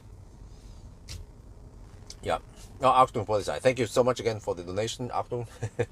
Or I mean, yeah, your real name, but you might not want me to reveal your real name here. But thank you very much. Highly appreciated. All that stuff just goes into house stuff. Even oh man, I don't have time yet, but I want to paint the garage. Okay, a little bonus material. I mean, I can never get bored of it. I don't know about you guys, but at least I can never get bored of this. The garage again, guys. The freaking yeah, I can show you guys. You see, new Metron cable. 20 amp 3-phase, 400 volt. It's thicker than the old one, this one. So I got 3 of these. You see, they are quite long. I expected. I want what was the length again? I think I went for around 8 meters. So you see, cars like Tesla, no problem, plug it in there. Cars with charge port on the wrong side, no problem. The car can be parked here. Eventually, these ones are going to go into the house and the rest will be thrown away. So they eat up some space, but I need to clean up here. But you see, this side can then plug in here, or it can plug in here, no problem. And then this side also, same cable here. It can plug in there or there, right? So, but eventually I need to paint the walls white. They have sparkle and everything ready, so all I need to do is just paint it white. But then there's freaking things everywhere, so I have to put masking tape all over the place here. Yeah, just go bananas with the masking tape, and then paint it white, and then also paint the ceiling here. But also I need some sound absorption plates on the ceiling, but I also want it to look nice. I don't want it to have some kind of egg carton look or studio look. It needs to look normal, because eventually I might have to sell one. And here we have loft, or whatever they call it. I can put stuff up there, but I need to put some wooden floors and it's just insulation on there. So yeah, here you can see it's quite long, this new cable, and also the Metron cable. I went for 10 meter. Oh, okay, I went for 10 meter. That's quite massive. Yeah, you see that we have, usually the cars are 5 meters long, and then I have enough length to plug it in on the wrong side. And also it has the Tesla button here. It has a little, it has a little battery in here, and the battery usually lasts for a couple of years. So very convenient to open and close the charge port. I mean, open, and then you do like this. You charge it, right? You see? And then when you are done charging, just like this. So it's super convenient. I love these cables. Metron, yeah, good shit. Highly recommended, the Metron cable, made in Slovenia, of course. Yeah, and yeah, here we have the Thule box. It's not that heavy, but it's big. It takes up space in the garage. The plan is to put the Thule box and some other shit in the trailer. I will use the trailer as storage, and it's actually watertight. This trailer is awesome. But before I do that, the problem is that these things here, they are stuck. Rust, they're stuck. Maybe I can go to Valdemar and he will find a way to get it unstuck. That would be interesting. Normally he doesn't service trailers, but he can do a little special episode. And he can also try to get some of this stuff unstuck. So, yeah. But I will use the trailer as some kind of storage. And I'm planning on putting the bicycle in there, because it's not much in use nowadays. But it takes up space. So stuff that takes up a lot of space, we can put it in there. And in case I need to use the trailer, I will only have to take out.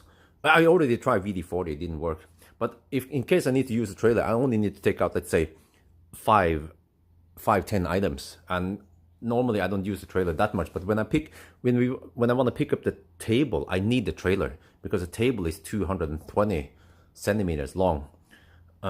So yeah, so that's my plan, because I have so much stuff here. You see, dream case here. I have some banana boxes I need to sort out.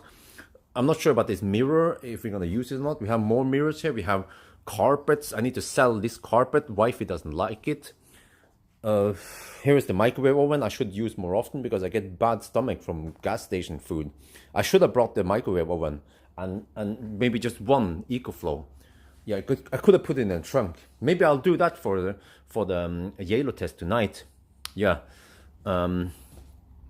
What else is it? Yeah, I have a bunch of what do you call it again? Model heat shield. This also takes, I mean, this is quite light and takes a little bit of space. I'm planning on dumping all that shit in the trailer because I rarely use them nowadays. So that's the plan, man. I have some stuff like this one here. You see, it's like a baby stroller, but it's actually it's a dog stroller, and we bought it. Wifey bought it with my money, but we never used it because Dolly doesn't like being in a stroller. So we've been carrying around with this for, I don't know, 5 years or some shit.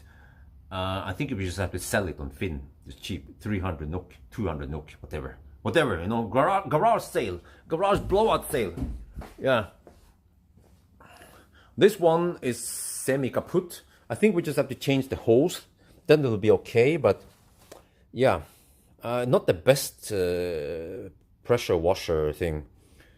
So, I don't know, I could change the hose, but I want to buy a better one on a company, of course, because I tend to clean the cars. Yeah, we have some paint. I think this one, Idehus, they left me some paint. So this paint will, I have to check what kind of, if it's indoor, outdoor paint or some shit. Yeah, so we have some paint, but the problem is I don't have time to paint it yet. Yeah. And I can show you guys here, bonus material. We have this one here. So it comes with a remote, but the remote has somewhat short distance, and you can do this, and you can also cycle between intensity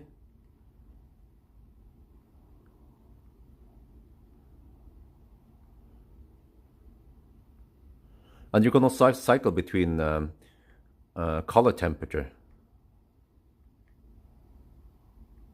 It's a little bit overexposed now. Yeah. But I prefer having it on around, yeah, this is a neutral white. So I have 6 of those. Wait, let me see, maybe close the door here and see better.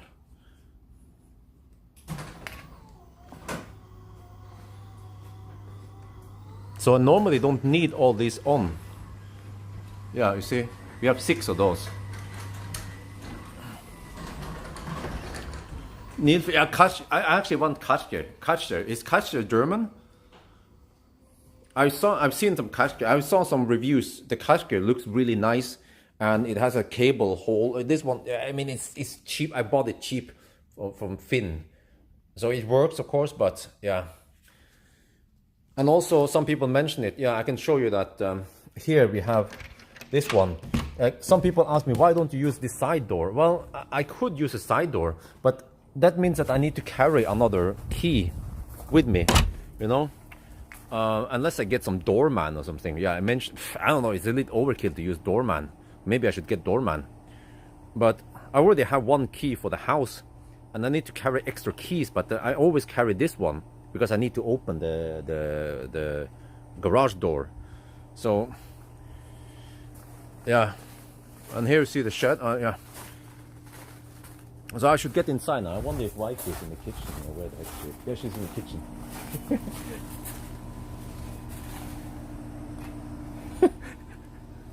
Huh? It's a bell! It's a bell! Daddy! Hey! Daddy! Daddy! She's wearing shoes indoor. I need to go to the bell and give her a hug. Cute little baby. Man, there's so much stuff. I can show you guys here. You see here, Idehus, they prepared, they have a plotting here. The heat pump for the pool is supposed to be here. So they already prepared it. Just look at it. This is a proper shed. This is a freaking full-size shed. You know, they don't play around. De leker ikke butikk. When they put up a 10, you know, you are allowed to put up a 10 square meter shed. Then they just put up a freaking huge shed here. Look at this shit, man. Look at this shit. Like, I dumped the snow here in the hill. So here is where I thought about, solar panels. This is my property. My property goes down to the end of the slope there. But if I put solar panels here, well, we want to have some fence here, some hedge and fence. And then the pool has been prepared for the winter storage. We just need the cover and stuff. And already, you see, this one, I have covered it, the outdoor furniture. Yeah, so eventually in summer, we will have the outdoor furniture here. We will have some Thai barbecue. We have the pool there. I need to invite Marcus or Pawel, and they can come here with the kids. We can jump in the pool, you know, have some fun. Yeah, so, man, we're just getting started. So, anyway, let me get inside. Wait, it's a bit cold outside, but here it's always nice and warm. Shit, oh shit, I brought, I don't know, I want, this place is holy. And this is the kind of surface I want. This is the one, Idehus, they're supposed to deliver this there, but that shit, it just, you see, this one, when you walk on this, there is not that much sand, right? It's just natural, it stays clean naturally. But here, this shit, man, this sand sticks to the shoes, and it has lots of fine sand, and you get this shit inside in the entrance area. So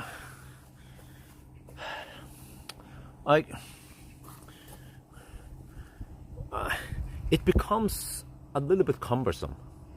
But okay, whatever, I'll wait a little bit more. I want to be patient, okay, that's fine. But if they don't fix this soon, you know, they should try to pour that shit over here before the next snowfall.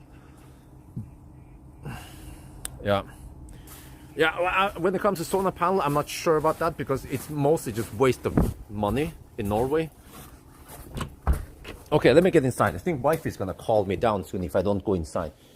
We have some leftover tiles here in case you need to fix something. So wow, it is actually nice and warm in here. What is the temperature? 8.3 degrees. Okay, let me check something here. The EcoFlow, yeah, this is really weird. This one is at 87%, this one is at 53%. They are not well balanced. It's weird, man, but whatever. Maybe I want to bring this one. I got a bad stomach this night. I had a hot dog. At some gas station. I don't remember which one it was. And that gave me a bad stomach. Now, it started around 10-ish. So roughly 2-3 hours after I had a hot dog, I got bad stomach. But if I bring the Whirlpool and EcoFlow, I can just heat up Fjordland. And that is, for some reason, it's way safer. The gas station food, man, I get bad stomach all the time. It's actually annoying. Here's the one. This is the one that gave me only 15 amp. Let me see, what is it rated for? This is weird. It is rated for 20 amp, but for some reason I got only 15 amp on Millennium Falcon with this cable.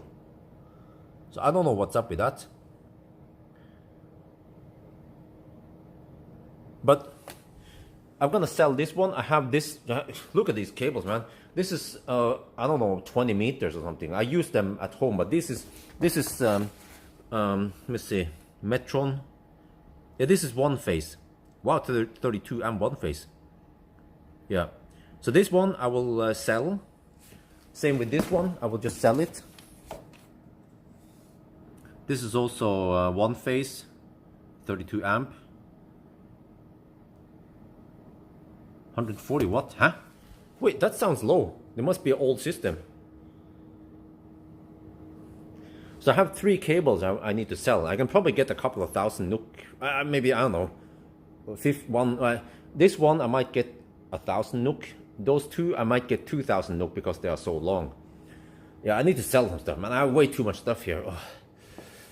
The stuff here, I might need it one day, depending on if I get a Tesla or shit. But I've been using some of these to cover the windows inside the house because I don't have any curtains yet. And Berlin curve, oh shit, yeah, Berlin curve was, oh shit, that was quite bad. But here, I have dream case. It fits with Millennium Falcon, so I mean, I can't give it away. It's special, so I have to keep the dream case. I would probably dump the dream case in the trailer, and I might need it only once, like, or I don't know, once or twice per year, because I don't sleep in the car that much. And here I have the cover. Here's the metro. Man, I have so much stuff in here. Oh shit. Okay, whatever. My garage. Yeah, I love it, man. I love this room. This is this is the man's wet dream. This garage.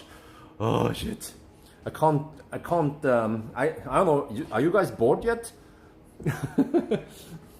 Oh, I need to plug it in. Shit, I almost forgot. I need to plug it in.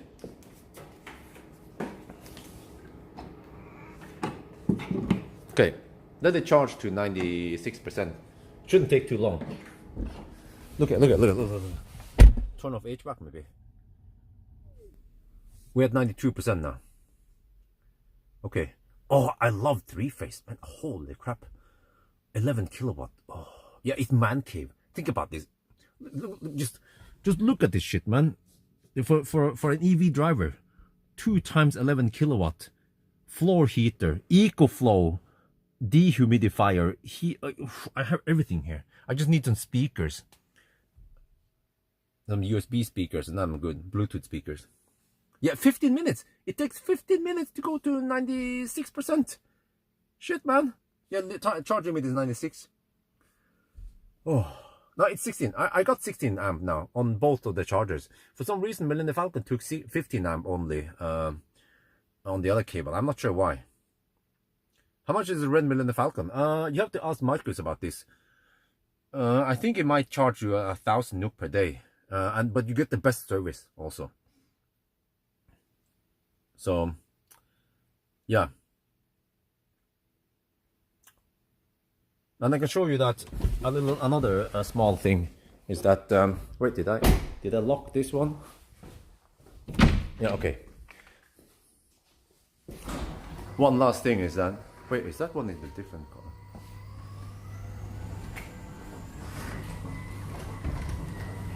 Yeah, I have the broom here. Also, I have the broom here. I've been using the broom to clean.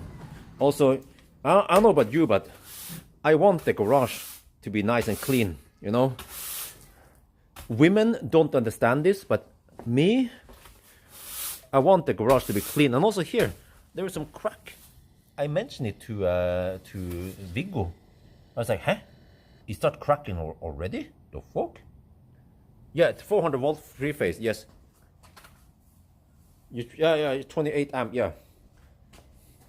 But I have to ask you guys, what can I paint the floor with? I've seen Tesla service center. They have some kind of white paint. It must be some kind of white paint that is for floor, right? Or some shit. I don't know what the heck it is, but I don't want it to be slippery though. But what about moisture? Because this thing, I mean, the water will get here. There will be water, a lot of water eventually. But what can I put here on the floor to make it look nicer and feel nicer without being slippery? Now we just regular concrete.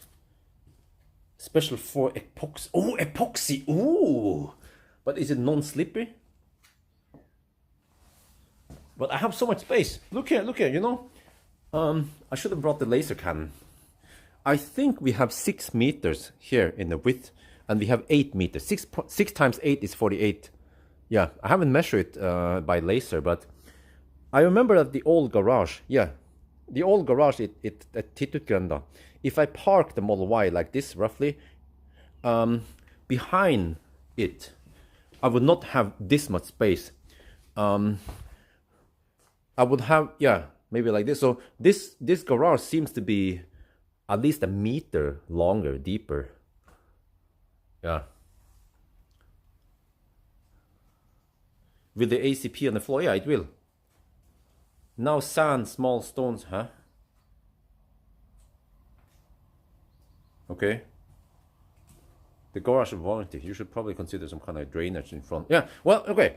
I forgot to tell you guys that they have thought about this. So there is a slight slope. It's impossible to see it. But I tried it when I had stuff melting here, when it was snowstorm a week ago. Most of it was running this way. So they slope it like a bathroom, right? But there was some stuff that was running that way. So that's not ideal.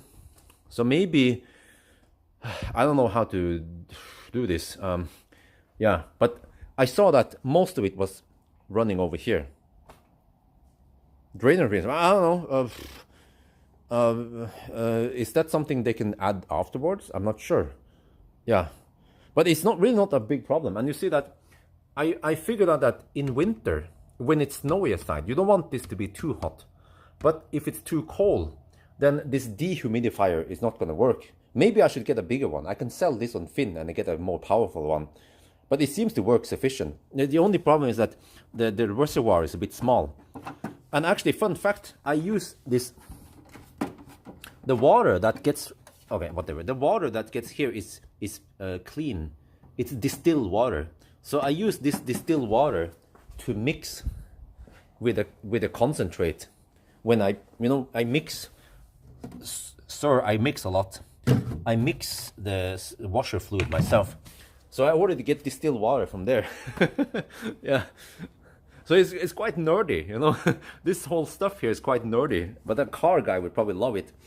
But I figured out that if you have it too hot epoxy, yeah, floor heating. So, yeah, it should not get too humid. But I should also show you that we have one vent here. See? So we have one vent there, and then we have another vent here. So they have thought about it for natural ventilation. The other one is here. Yeah, but I also use the dehumidifier. But you see, this is the challenge, because if it seems like if it's around 6 degrees Celsius or colder, then the dehumidifier doesn't work. It stops. It probably has a temp sensor. It doesn't want to dehumidify it, it's too cold.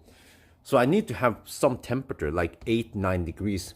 But if it's too hot, then the snow and ice melts too fast. So we want to melt slowly, so that whatever water that comes here will evaporate and then catch in this one, right? But the problem is that hot air, if you heat the garage to 15-20 degrees Celsius, warm air can hold more moisture than cold air. So then the rate of evaporation will be higher, but then the rate of melting is higher, right? So I think I haven't found the best solution, but I think it's best for economy and for melting shit that it stays at around 8-9 degrees Celsius throughout the winter. Yeah. And then from time to time, if it's dry like now, then no problem, right? Then from time to time, if I want to do some kind of challenge or some shit, or if I have a car that tends to Colgate, I can just do this. Look at this. This is freaking heaven, man. You guys be like, oh, I just came. Do you guys have this shit? Huh? Okay, I want 20 degrees Celsius. Yeah, consider it done. And then it will start heating up the floor. Oh man, this is heaven. Oh shit. Oh, okay, let me lower it again. What did I put it at?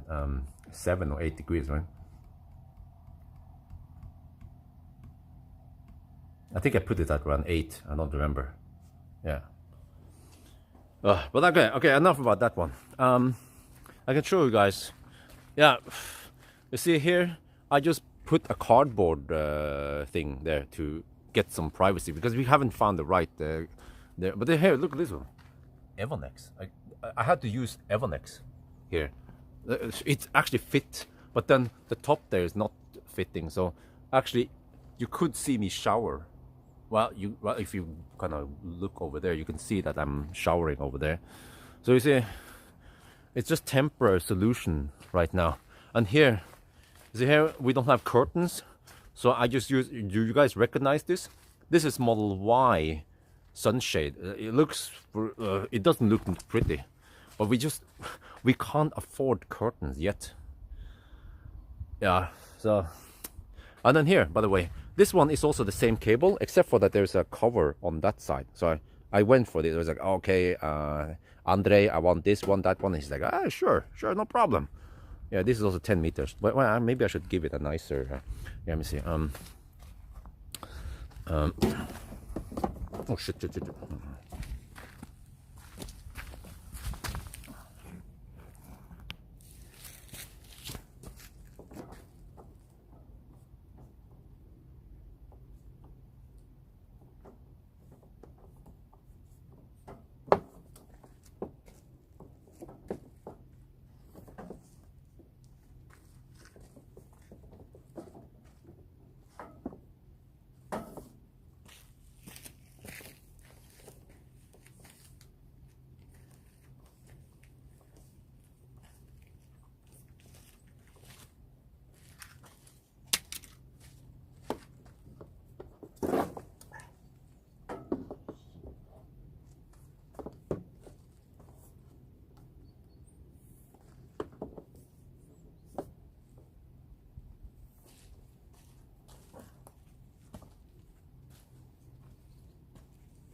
Yeah.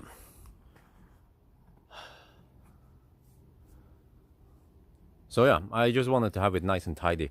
Yeah, I might look clumsy, but the thing is that I didn't want the cable to rub the ground too much because it's full of sand. So final time was 10:20. Yeah, thank you for the compliment, Duplo Golo. Now enjoy your ban. I'm just kidding. Oh, that's Wi-Fi. Oh. Okay, I'm gonna go inside now before Wi-Fi calls me. But anyway, so I think that's gonna be it, guys. Is there slope in the garage? So the okay, yeah. Yeah, so that's it. Well, you see here, there's a little bit of peeing already. But if the water comes in slow, then no problem. And you see, we already did 95%.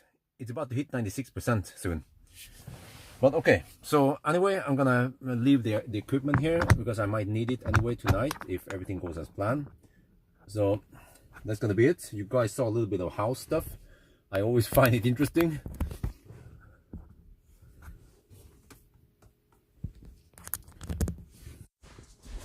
And then that will be it. Thank you so much for joining me. And then we'll see each other soon, maybe.